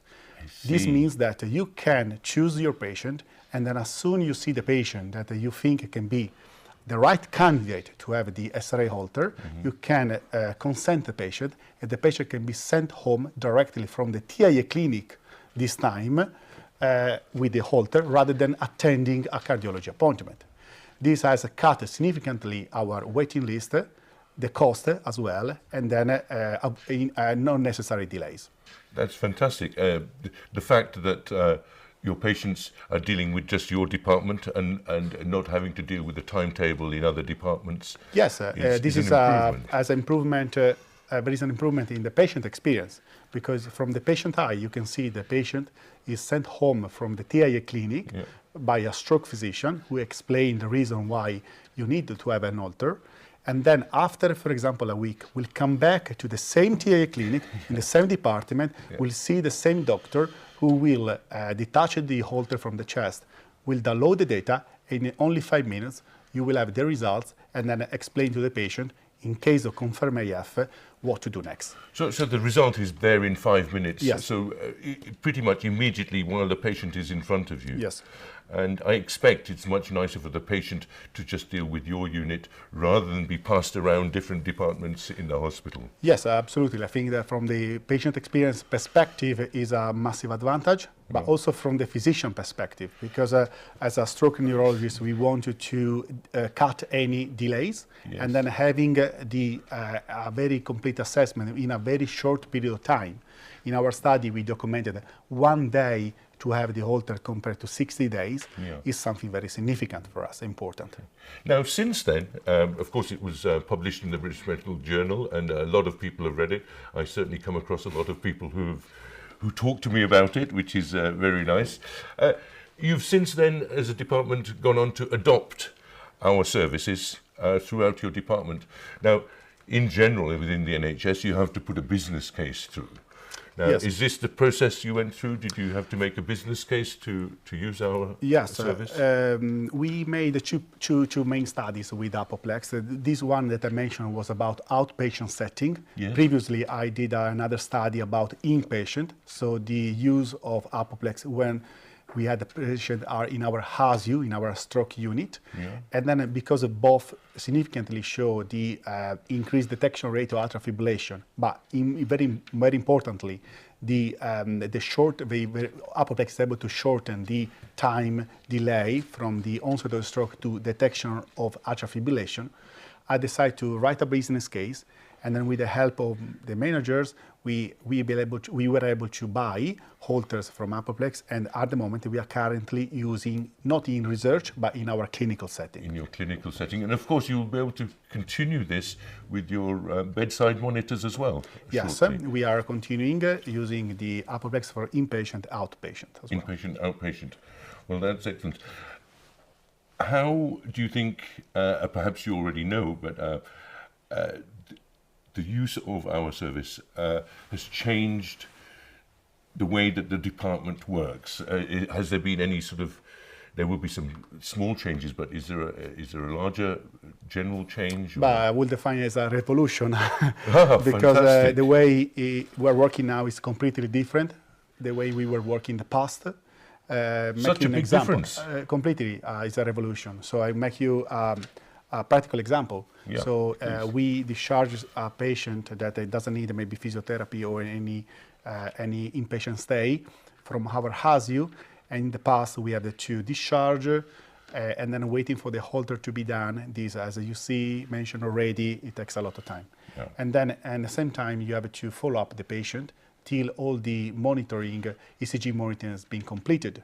This can add delays on delays, and then also increasing the waiting list for halter department, ECG cardiology department, but also for our department.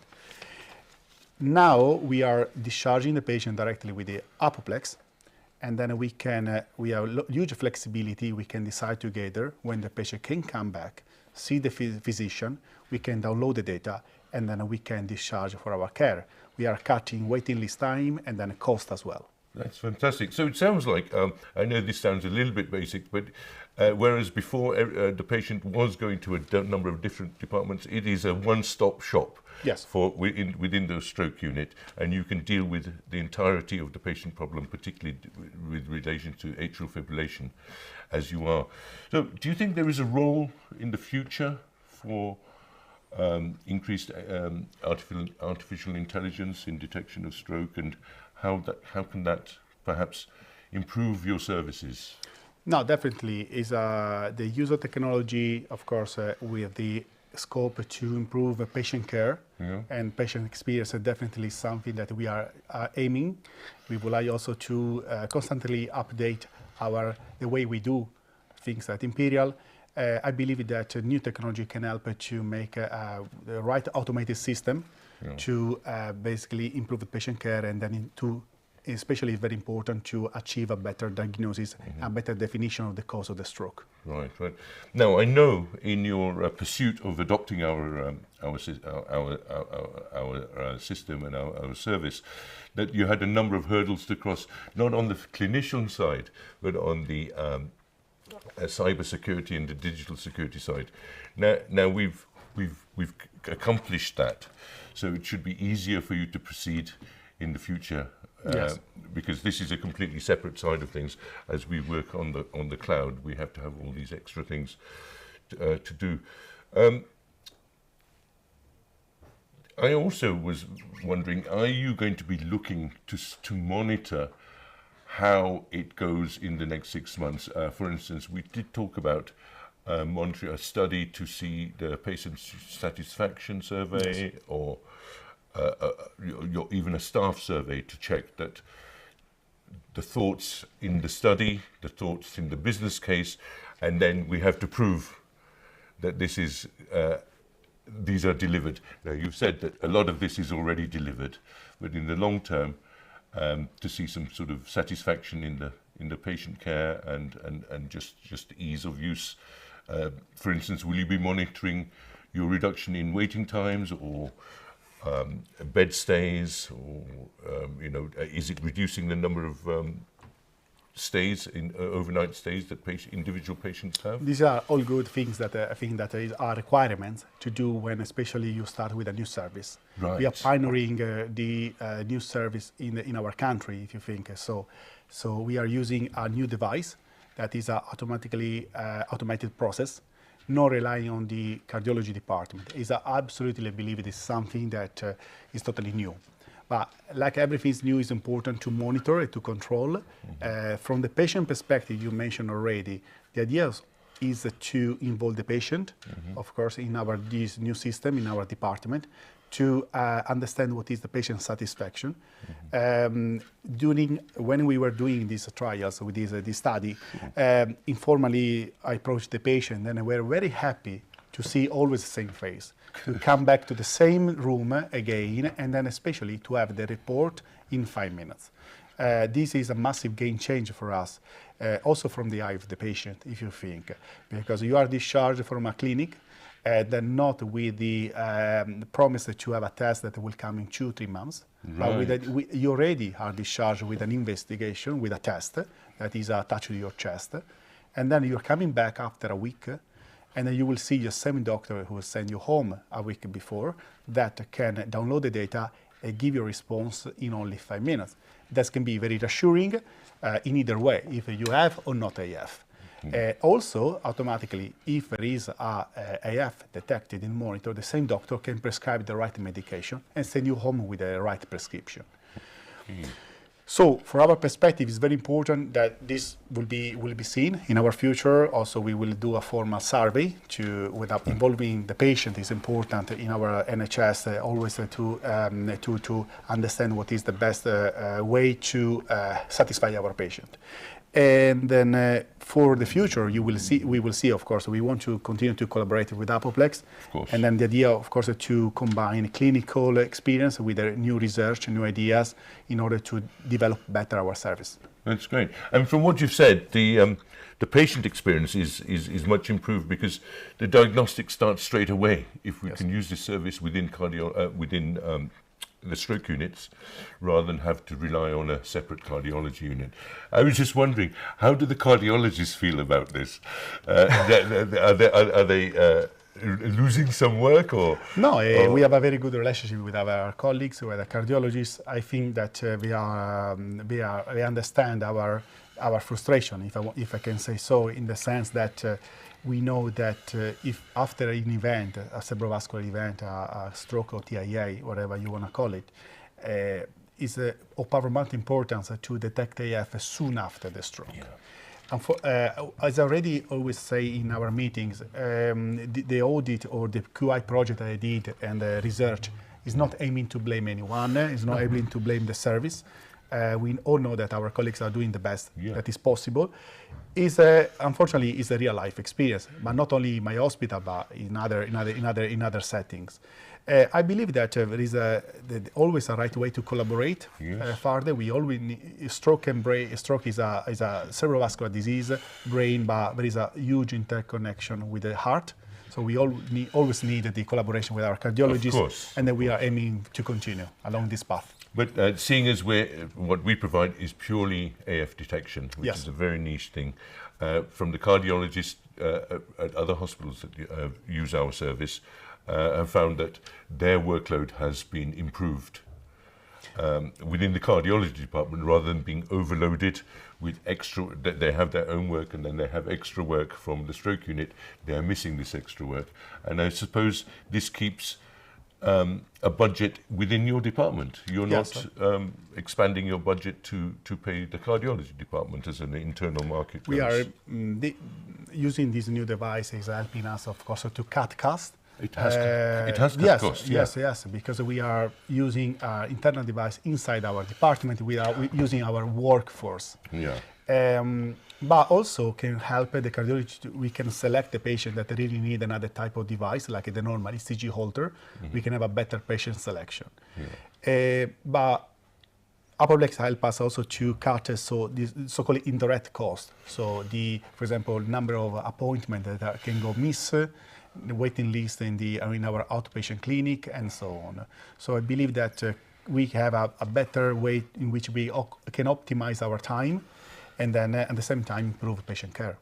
That's great. That's great. It sounds like it's you've gone through it in a very logical and scientific way where you got to, and you're going to continue in that way to monitor the effects of using and the benefits of using our service. So from what you've said, it's the cost savings are there, as well as I think you used the word revolutionary because it has changed the way that you're working, which is really nice to see. Yes, it's a revolution, another way to work. Of course, it's a system and that we are continuously is under monitor. We will audit on a regular basis to see where we can improve. But I believe that nowadays it's important to offer a different type of care. So we have to optimize the delays, and then when, of course, it's possible, because the data are quite clear, so we have to investigate a much better patient after TIA of a stroke. The final goal is to reduce the stroke risk to have another stroke. TIA is a condition where the patient has a minimal deficit that is resolving within 24 hours. What we want to avoid, having the patient with a massive stroke that will remain disabled for life or will lead to mortality. Well, I have two more questions. First, I wanted to really talk about the SRA. I think gives you 3 results. It gives you no AF detected, and increased risk. How helpful is the increased risk? How do you approach a report that we send back that our algorithm and on the cloud comes back with an increased risk assessment? But at the moment, because we are doing something extremely new, I want to say that there is not really much guidance about. Yes. I personally advise my colleagues or my junior doctors to have a patient-to-patient approach on an individual basis. Right. For example, a patient that can have a high risk of AF, given the high very CHA2DS2-VASc score or some imaging characteristics that can make me think a possible underlying AF. After, for example, a very prolonged monitor, we sometimes refer to the loop recorder directly, and then the patient will be under the watch of a cardiologist for the next 1-2 years, for example. If the patient is another type of stroke where it's making me think more a lacunar etiology, after a prolonged monitor with the apoplex, I think that maybe we can close the case. We can think that there are other alternative causes to leading to the stroke. Regarding to the increased risk, again, patient to patient, patient by patient, maybe sometimes we can decide to repeat another apoplex halter. I see. Or in that case, we can, according also to the echocardiogram findings, we can define maybe to request another halter and to involve the cardiologist for advice. I see. So it can lead to ongoing diagnostics, which is always better for the patient. Yes. At the moment, we need more data about. We need more data because, again, we are pioneering something totally new. Yes. We are in uncharted waters. But, again, with the evidence that already suggests that this system is quite reliable.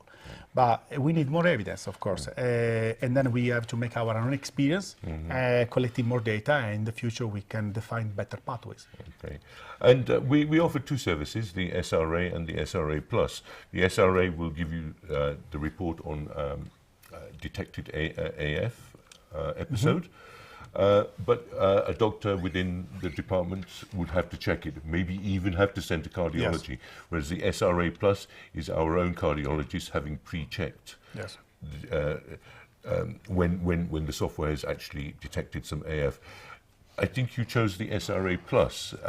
Was there a decision to make on that, or was it a straightforward decision? But relatively straightforward in the sense that, again, with the aim to cut any delays, we prefer to have the complete service from Apoplex, and then the involvement of a cardiologist is important, is of paramount importance for us. We decide to have directly the report full ready without having other delays to ask for a second opinion and so on. Okay, because this is a report that this confirmation we can provide within 24 hours, which I think is still much quicker than the usual pathway. The usual pathway. Well, look, I'm really pleased that you chose to do the work, the research into this, and have adopted this. I look forward to seeing your ongoing thoughts and results. I'm sure they're very good. I'm glad things have been revolutionized a little bit in your department, and if there's any future studies that you do, we'd be certainly very interested in. It would be my pleasure. Yeah. Okay. Well, thank you very much. Pleasure. Dr. Lucio Danna. Thank you.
say something again.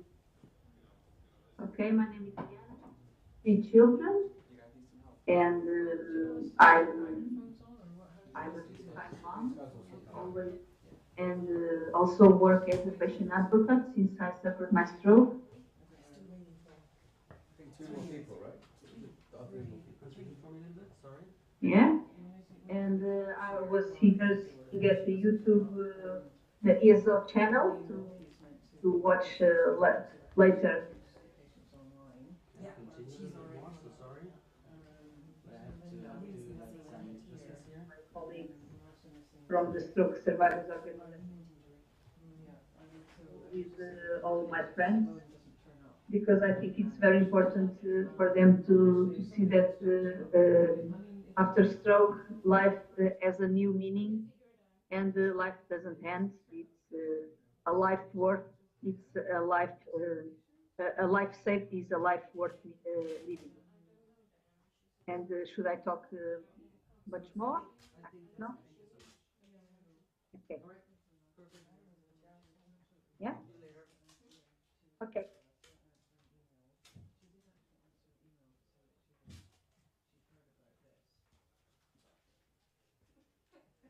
Still 15 minutes left, so let's see if you have to improvise. No, it should be fine, and we can just sort of follow the student. And we have a clock somewhere, so we can see. Sorry, clock.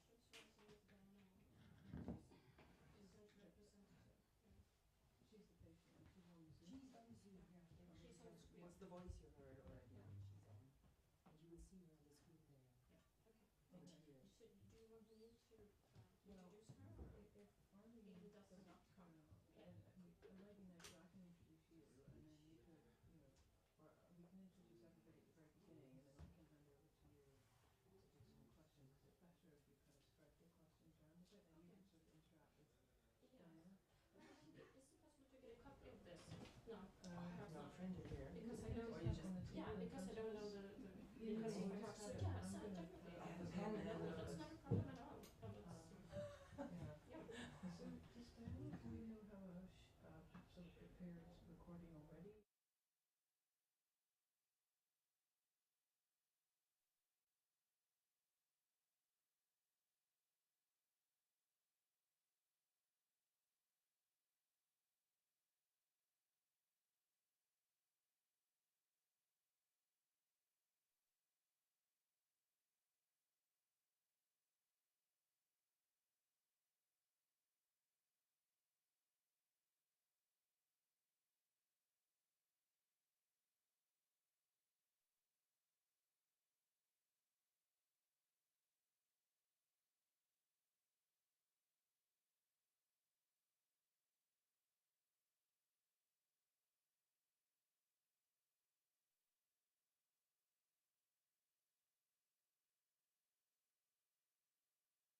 Good afternoon. My name is Joanna Wardlaw and welcome to this session of Esoc TV.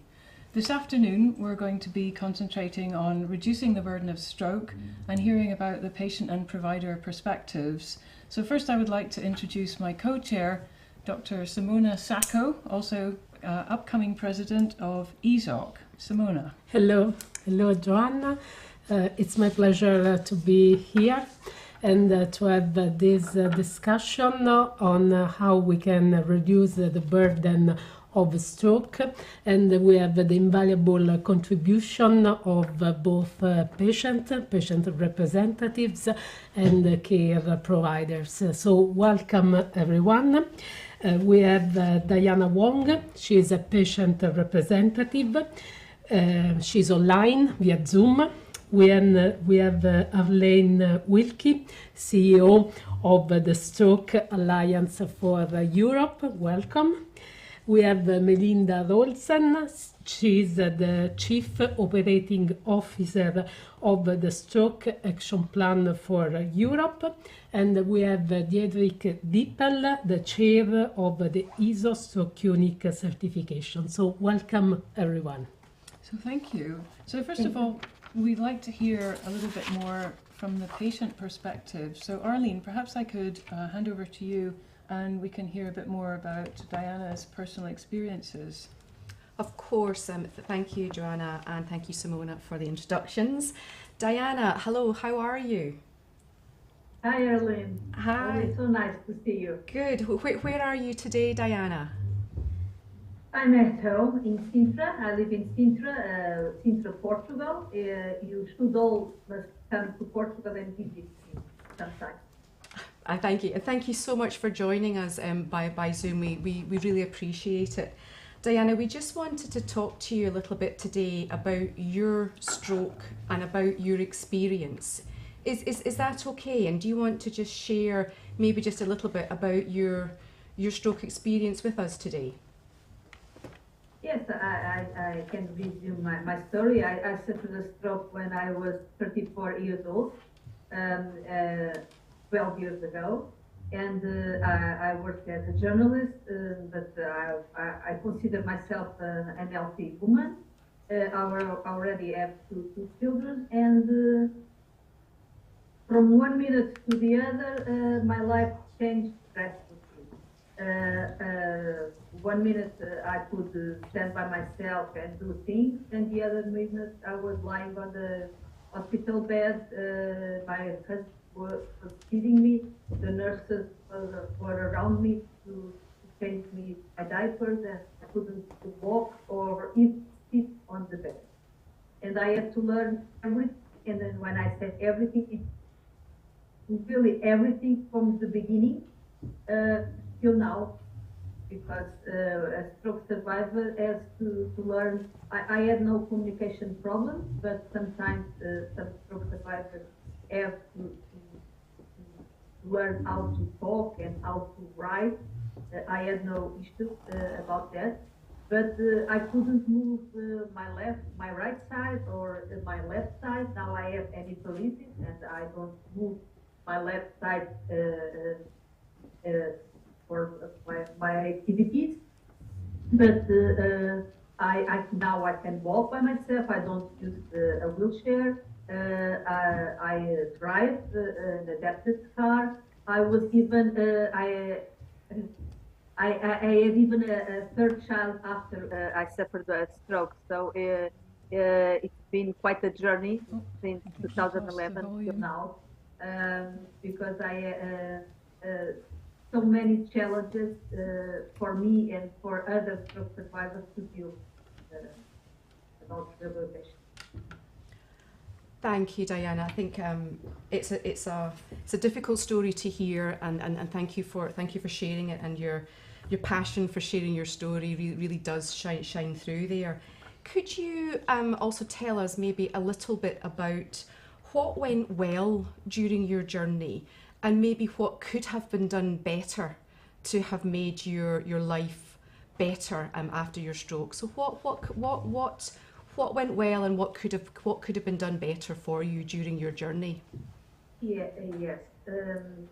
when I suffered a stroke in the active phase in 2011, there was a thing called the green way of stroke in Portugal.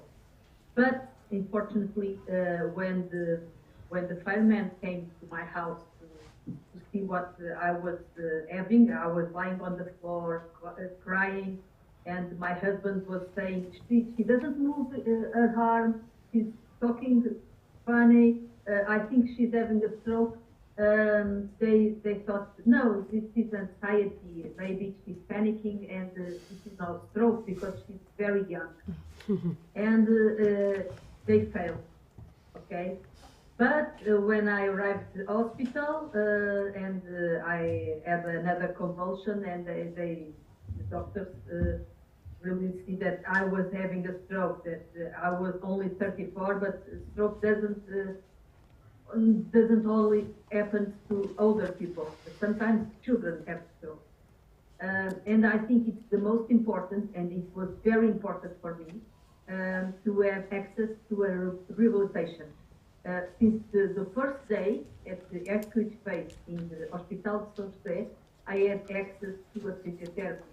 I remember I couldn't move, I didn't see with my left eye, I couldn't move anything. I was crying and I couldn't wipe my tears with my right hand. And I remember a physiotherapy telling me to think about the movement and to try to do something as simple as this, as counting the numbers, okay? Counting with my fingers. And I couldn't do that. I was thinking about it, but I couldn't do this. I can't do this with my left hand. But with my right hand, I can now. And I think it's the most important for us stroke survivors. There are no medicines that would go to the chemistry and buy some medicine. No, you have to have access to the rehabilitation. And if it is for the lifetime, so it is. It's not only first year after the stroke or maximum 2 years after the stroke. No, I have to do physiotherapy for my life, for a lifetime, because stroke survivors suffer from something called spasticity that causes pain, and that if you don't train and if you don't have access to rehabilitation, you could get worse and get another disease, and you have to do secondary prevention too. And I think it's the most important for us is to have access to not only a rehabilitation program, but also to a family doctor. I don't know if it's like that you mentioned, but in Portugal, every family should have a doctor that knows everything about your family and accompanies you that from the childhood till you are older. And it's very important for my family doctor to know how are my blood pressure, how is my cholesterol, how I am feeling, if I am doing rehabilitation, and I talk about that with my family doctor. Yeah, thank you. Diana, thank you so much for your story and for sharing the ups and downs and how you've pulled through your situation to become such an advocate for stroke survivors. So thank you very much for sharing your story. A wonderful lesson in all the things that need to be addressed in stroke. Arlene, I wonder if you can say a little bit about SAFE in general and what you're trying to do as an organisation for patients across Europe. So SAFE is the Stroke Alliance for Europe, and what that means is we are a membership organisation, and our members are stroke support organisations in the different countries. So those stroke support organisations provide that element of support, care and information for stroke survivors and their carers after they've had their stroke and maybe left hospital and maybe feeling a little bit vulnerable, not sure how to get back to work, not sure how to get back into education, not sure how to get back into society. They need peer-to-peer support, they need help, they need support. And that's what those support organisations do, and it's critical that they exist in each country and that they're there as part of the journey of that stroke survivor. So we have the medical care, which is provided, but also we have that societal view as well to help get people back into that world of living again. So what we do is we listen to what our members tell us, and we then try and do more advocating, policy, talking to people to raise awareness of stroke throughout Europe. And a crucial point is the life after stroke that Diana's just been talking about there, is about how important it is that we talk to our national governments and at the EU Commission, if possible, about how important that is to make sure that the wonderful job that is done by our neurologists to save a life through all these amazing clinical trials and that we're talking about just now, we're saving lives. But we must make sure that life is a quality of life afterwards. So that's what we're here for. We're here to listen and do more about raising awareness about stroke and the importance of life after that stroke. And I think it's quite a popular misconception that stroke doesn't happen in younger people. There are other misconceptions as well. And I suspect that it often helps to hear from affected individuals about these misconceptions. And that was beautifully articulated by Diana. I mean, that's obviously an important role also for SAFE to provide this advocacy opportunity as well. For the stroke survivors. Yeah, no, absolutely. And I know Diana won't mind me saying, but you know, she's a shining example of maybe somebody who maybe wasn't so confident in the deep and distant past about presenting, but is now, and she's a very confident presenter about her story and her situation, and isn't scared to stand up and speak for what's right for her, and I think is a great inspiration to others. Yes. And we need to make sure we have more stroke survivors in all our work, so that our health ministers, our policy and public affairs people who are our health, who are our hospital directors, they hear from those patients and survivors to hear what needs to be done. Yes. They're the ones that use those services and can tell you what it's like to be a user and of the service. We need to hear from them more. So yeah, we look to our stroke support organisations to give us more stroke survivors like Diana who are willing to share their story. They are the most influential people you can have around a table. Is someone that's experienced and is using the services. Really true, sure. And their voice can really make the difference. Absolutely. So Simona, ESO has been instrumental in the Stroke Action Plan for Europe. I wonder if perhaps you and Melinda would like to tell us a little bit more about that. Yeah, so Action Plan for Europe, it's one of the flagship program for Europe. It's a program that has started in 2018 and has a very ambitious aim to reduce the burden of stroke by having at national level a well-organized program, a plan, a system to track the system of care for stroke. And Melinda is contributing a lot to this program. She is now the Chief Operating Program of the Stroke Action Plan for Europe. And maybe she can tell us a bit more about the medium term and also the more immediate priorities of this action plan. Thank you so much, Simona. Yes. So really, the top priorities for Stroke Action Plan for Europe now is to get fully funded stroke plans in place that encompass really the stroke care, the whole chain, from prevention through acute stroke to rehabilitation to life after stroke. And so this is really our top priority. And also, I must say, Stroke Action Plan for Europe, it's a teamwork. We have 52 countries on board with 97 national coordinators that are really working hard to get the contact with the government bodies, with the health ministries, to succeed in getting a signed declaration. And this is really a work that has moved forward lately, and we are getting more and more signed declarations in, and this is, I think, really impressive by the national coordinators because they are, what can I say, really busy clinicians, neurologists, and to achieve this, it's really hard work, and here the stroke support organizations are extremely important because they can really voice the personal experience and really have another perspective of the importance of this whole chain. Melinda, can you share some of the success you have achieved with this program? Yes, thank you. Yeah. Good examples. Yeah. So the signed declarations are a definitive success, and so I like How to many highlight signed declarations I we have so believe far? we have maybe 12 now. Yes, Yes, that's good. just one ticked in the last week, so that's wonderful. Romania?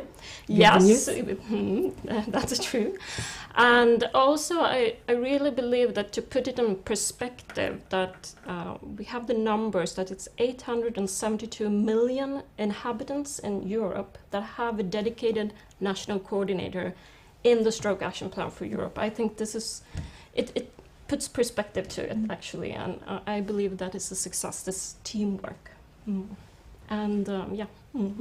And I imagine you had also some problems, some challenges, difficulties. Can you tell a bit more also to understand how we can collaborate together to overcome those difficulties?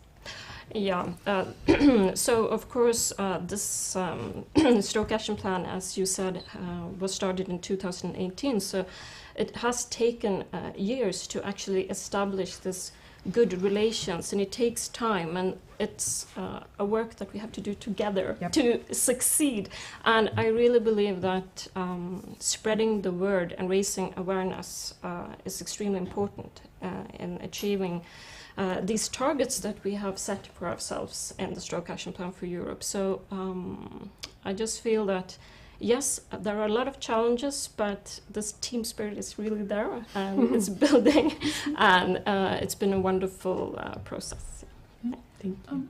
Speaking of working together, something else which ESO has done is you have a special committee looking at stroke unit certification, and we're fortunate to have the chair of the stroke unit certification committee here, Diederik Dippel. Can you tell us a little bit about the work of that committee and how it can interdigitate and how ordinary people on the street of ESO can help make this happen better? Yes, well, the committee is on stroke units and stroke centers.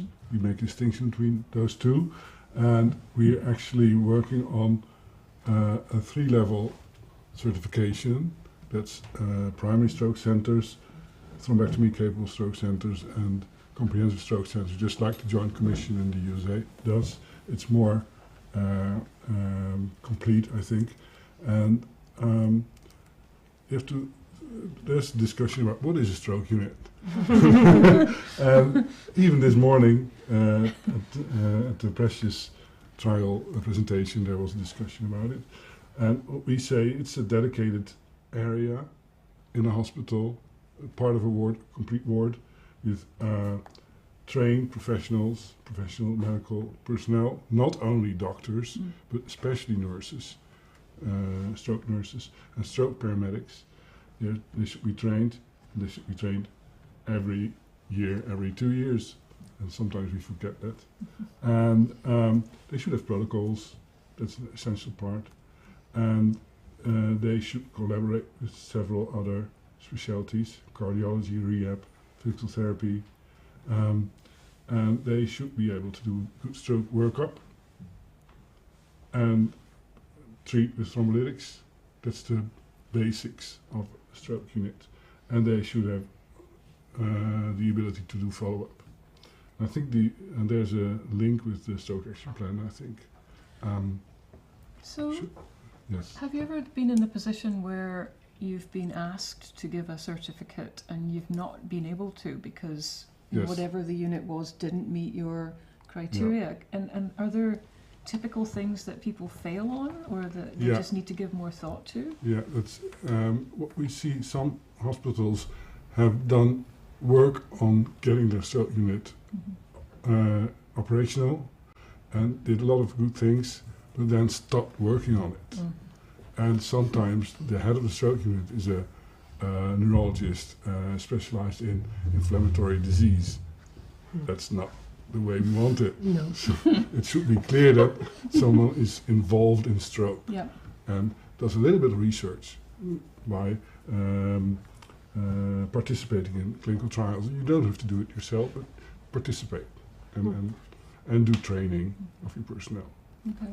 And several of the points that Diana made actually relate to sort of early initiation of rehabilitation processes, and then the fact that actually this is a disease for life and it goes on a lot longer, and now you are 12 odd years out from the original event, and what are you doing now to try and extend out, if you are, the certification process into more long-term Yes, we are looking at implications? Well, yes, you're being certified for 5 years, and then you have to reapply, of course.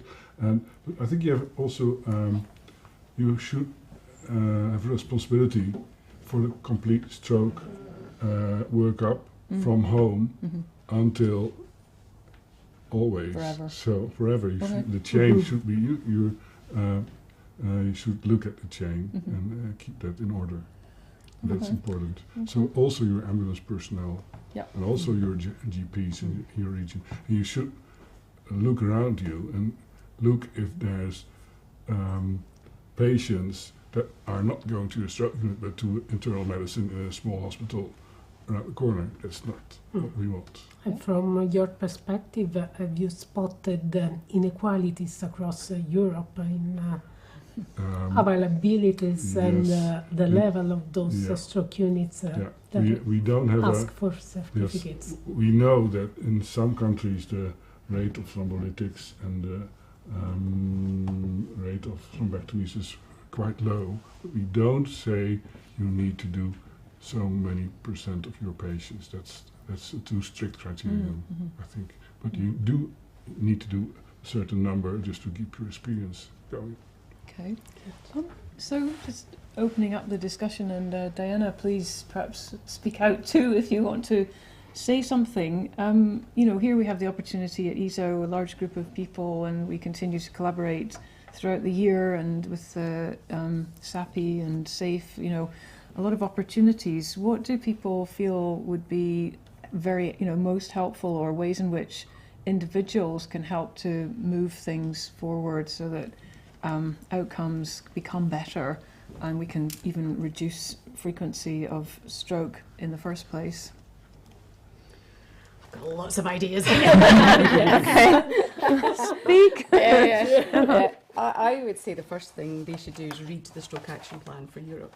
I think they should read the document, the scientific document that was published in the European journal all those years ago. Read it. Get enthused by it, get in touch with the national coordinators, get in touch and say, I want to work with you. Also look around and see what stakeholders maybe are missing from the group. So as you said, there may be GPs missing, there might be allied health professional groups missing. It's really important that we're not just thinking about neurology and acute care, it's the whole, as we said, it's the whole journey. So find those missing stakeholders, involve the patients, involve the stroke survivor voice, but find the cause. Find the problem that you want to solve in your country. And I've got a good example, if I could give you a really good example. Coming back to Portugal. They're a really good example where they've got 5 national coordinators from what I remember. 3 are from the Medical Scientific Society and 2 are from the Stroke Support Organisation. So it's a really good collaboration. They have signed the declaration as far as I recall. Is that right, Diana? You've signed the declaration, yes. And now working towards a stroke plan. And they came to SAFE and they said, we really want to focus our government's attention on rehabilitation and life after stroke. So they set up a parliamentary meeting maybe about 6 weeks ago, Diana, and we all went along. We talked about the Stroke Action Plan, we talked about acute care, but we also focused on rehabilitation and life after stroke and the need for that as well.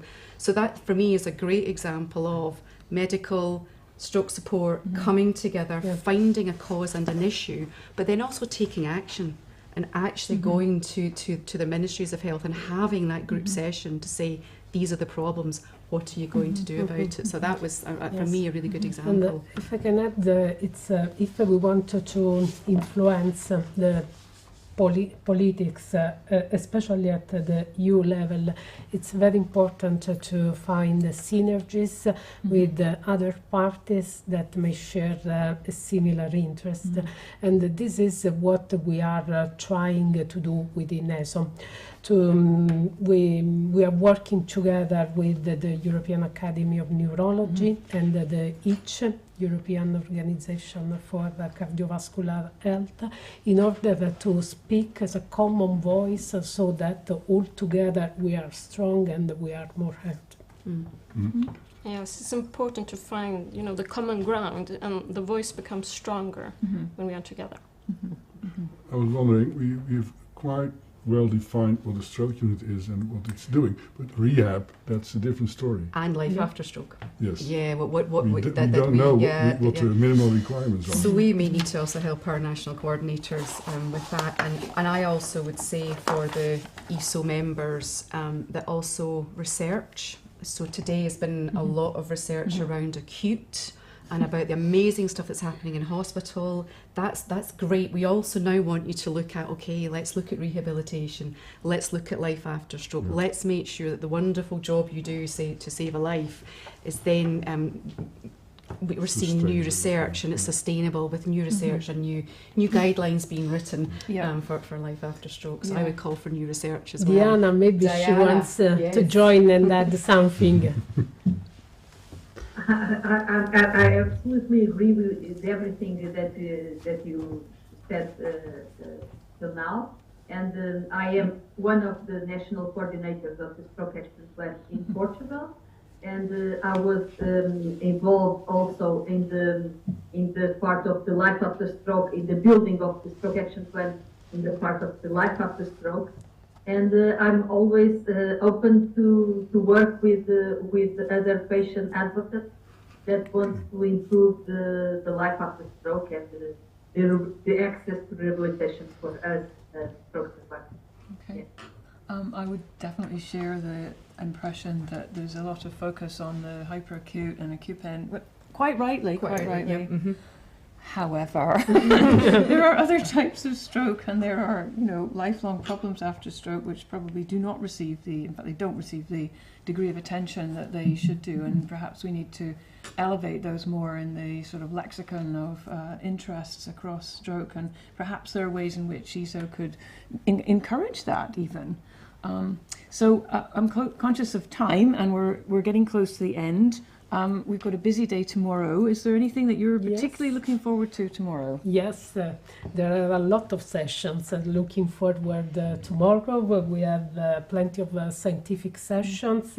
Just to mention some few, we have a session on basilar artery occlusion, one on secondary prevention, on neuroinflammation and thrombectomy, but there are many others. And then there's the Presidential Symposium Awards and the large clinical trials. Together we had the very important clinical trials presented, and tomorrow we will have other one. Just to give some anticipation, we will have a REACH trial focusing on mini-invasive surgery for the intracerebral hemorrhage. We will have the INTERACT 3 on the impact of the blood pressure lowering strategies in ICH, the precise MRI, a groundbreaking investigation in the prevention of ischemic stroke in patients with carotid stenting, and many others. So see you tomorrow. Well, thank you very much, and thank you very much to our guests and also to our patient representative for joining in this session, and thank you for your attention. Thank you. Bye.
Okay, welcome back everyone at the last session of the Esoc TV sessions after a very inspiring first day at the Esoc. I have the honor to introduce two PI interviews, and we'll start with the Arcadia trial. So here on the left of me are the PI of Arcadia, Human Camille from Cornell University in New York, and he will be interviewed by Dr. Sven Poli from Tübingen University in Germany. The floor is yours. Thank you. Human, when you started the trial, what was your idea, the concept? How did you, what was your approach to start the Arcadia trial? Yeah, that's it's been a while. We started down this road in 2015, and a lot of the impetus came from the sort of increasing data on the risk of these brief episodes of AFib. So the Esoc study by Jeff Healy and others, and trying to understand why such brief episodes of AFib would be associated with stroke. We went down this road of looking at the associated substrate, the underlying tissue abnormalities or the atrial cardiopathy. And so while we were working on that, at the same time, there was obviously the emerging ESUS concept and more, I guess, frustration that there was this large number of strokes where we couldn't pinpoint the cause. And so those two things kind of came together, and we thought that the ESUS population may be a good place to test the concept of atrial cardiopathy as a preventive target. Okay, what kind of surrogate parameters did you choose, and why did you choose them? Yeah, and I think that's one of the challenges with trying to study this concept of atrial cardiopathy. The European Heart Rhythm Association had a really nice position paper, I think it was in 2017, about atrial cardiomyopathy, and they defined it as any constellation of anatomic and functional findings that has disease-relevant clinical manifestations, which makes sense, but it's there's no clear objective standards of what counts, partly because I think we're still exploring the disease. So in our observational data, we used things that were clinically available. So for example, digital EKGs, very easy, right? There were several population-based studies that had digital EKG data available, so we were able to look at P-wave parameters. Echocardiograms, those are pretty widely done, and then serum biomarkers. So those, I think, were used because they were available and they showed an association between atrial cardiopathy and stroke. But there's lots of other biomarkers that may be better. ANP may be more specific. It wasn't sort of widely available when we were doing this. Left atrial strain measurements, cardiac MRI. So there's a lot of ways of studying atrial cardiopathy. We ended up taking things that were clinically kind of scalable. So a very practical approach for increasing feasibility to select ESUS patients with atriopathy. Exactly, and we knew they were imperfect. We just thought that if we kind of got close enough, you would see some effect potentially if the concept were real. So that was kind of our pragmatic approach. So coming to the yeah to the results, yeah. So you put your effort in selecting ESUS patients. Yeah. There were the two other large phase 2-3 trials, Respect and Navigate ESUS. Yeah. On the other hand, there was some small trial, the Atticus trial. So you selected patients, and what were the results? Exactly. So we use these biomarkers. We use EKG markers, echo, and NT-proBNP to try to select the subpopulation of ESUS. And I think what ended up happening, if you look at the baseline characteristics we presented today, it looks very similar to the Navigate ESUS and Respect ESUS trials. A similar age, maybe 1 year older, maybe. Same burden of vascular risk factors, risk factor profile. And then the recurrence rate on aspirin in this population was similar to that seen in the overall ESUS subgroups. So we were trying to enrich for this atrial cardiopathy subgroup that we thought would be at high risk on aspirin, and that's not the effect that was found. So you planned with, I think, 7%? 7%. That was our result was... It was 4.4. 4.4. So we thought on aspirin the rate would be 7% because that's what you would expect with AFib. That's what we saw in our pilot data, but the rate was 4.4%. So nearly exactly the same numbers in both arms? Identical. Identical. Yeah. Okay. Regarding efficacy, how was safety? So safety was very reassuring. I think for just the wider use of apixaban in stroke. So we had two. The safety analysis we presented today was our primary safety analysis was in our safety sample, where we only looked at time while people were on study drug. And in that sample, there were 0 intracranial hemorrhages with apixaban versus 7 with aspirin. There were 2 intracerebral hemorrhages with apixaban and 3 with aspirin. So very reassuring safety data. So when you're looking at these neutral results regarding efficacy but also safety, what would be your conclusions for the daily routine? What would you recommend physicians to do with cryptogenic stroke patients? Right. I think it's that we still have to dig more into the data and try to really better understand the whole constellation of findings. I think for now, again, the guideline recommendations, right, for cryptogenic stroke, if you haven't found AFib, is to use an antiplatelet agent. And I think that these results kind of further emphasize that there isn't an obvious subgroup where apixaban is better. It does also, I think, highlight the safety of apixaban, so that when there are indications, I think the stroke doctors should feel very comfortable prescribing apixaban, given the safety compared to aspirin. Okay.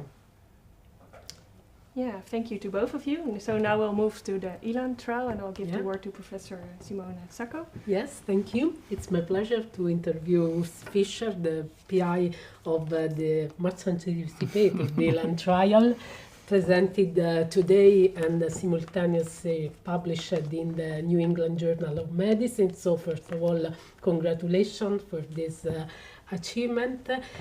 My first question is, this trial is about use of anticoagulants in patients who have ischemic stroke and atrial fibrillation. What was the main question to address in this study?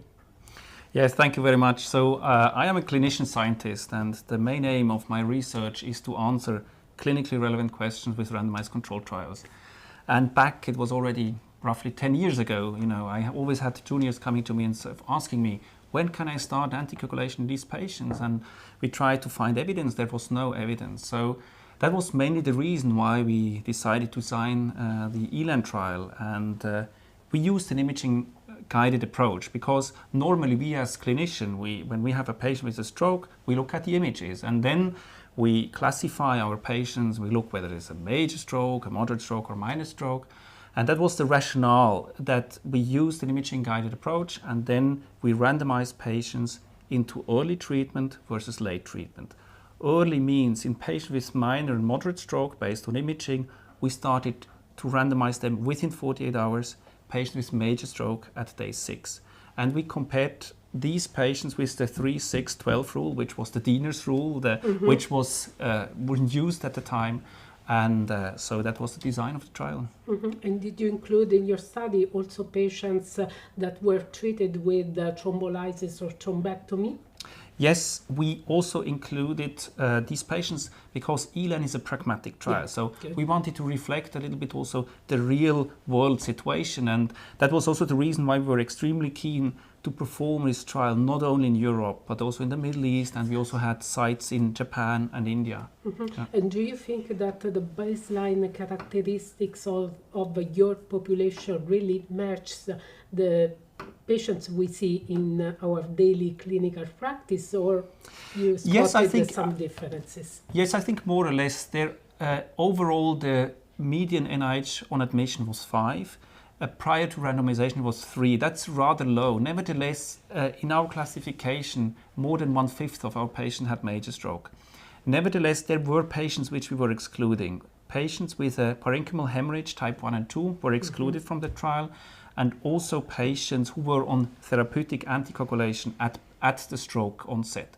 And the reason was because we know that these patients have either an underlying etiology, or we also know that these patients have higher risk of recurrent events. So it's a completely different question from my perspective, which we also now need to address with another randomized controlled trial. And so what were the results of this study? So the primary endpoint was a composite endpoint. So we were looking at symptomatic intracranial hemorrhage, major extracranial bleeding, vascular death, systemic embolism, and recurrent ischemic stroke. And so 29 patients in the early group versus 41 patients in the late treatment group had a primary outcome event. But for me, the most important thing was there were only 2 intracranial bleeding in the early and 2 in the late group. So in terms of safety, it is safe to start early with the DOACs. And then what we could show is that numerically the rates of ischemic events were lower in the early treatment group compared to the late treatment group. So for me, this gives the answer for clinical practice. We see that we are not doing any harm and we can reduce the risk of recurrent ischemic events. According to what you have just said, I guess that there were no differences between patients with mild, moderate stroke and those with large infarcts. So we did subgroup analysis, and you will find these in the supplement. We haven't presented them today, but it looks like that the effect is even stronger in patients with major strokes and the ones with a high NIH stroke score. And it's quite simple because in these patients, we randomized them at day 6, and the early group was also started at day 6 and the late at day 12 or 13, 14. So in the meantime, the chances that they have a recurrent vascular event was increased, and the risk of symptomatic intracranial hemorrhage was very low. So eventually these patients even have a bigger benefit than the other ones. But this is only hypothesis generating. Yeah. Yeah. And I know that the study has also some novelties regarding the statistical approach and the methodology. Can you tell us something about this? So if you design a trial, you need to have a statistical hypothesis. And to formulate such a hypothesis, you need some kind of unbiased data where you can rely your hypothesis on. But when we designed this trial, there were no data because we had data from vitamin K antagonists. There were some registry on DOACs, but physicians were treating patients with minor stroke early and those with major stroke late. So that was the reason why we said we are not able to have a statistical hypothesis based on this data. So we discussed this with our statistician, and we said if we cannot formulate such a hypothesis, we're just doing 2 groups. We are looking at event rates and the confidence interval. And that's what we are doing as clinician anyway. We're looking at risks and at benefits, and then we balance it and we take our decisions. So in clinical practice, you don't care about the p-value. Yeah. And to conclude, just a short key message for physicians who want to apply in their daily clinical practice the results of the ELAN trial. So I think we can be now really reassured if we use imaging-based information that the risk of hemorrhage is low. So there is no reason to delay anticoagulation in these patients if you follow the protocol which we used. Thank you. Thank you, Urs. So that's a nice message to take home with us. And also thank you to the investigators from Arcadia. And so now it's time to wrap up this last TV session. I wish you all a very nice evening in Munich, and see you tomorrow morning. Thank you. Thank you. Bye. Thank you.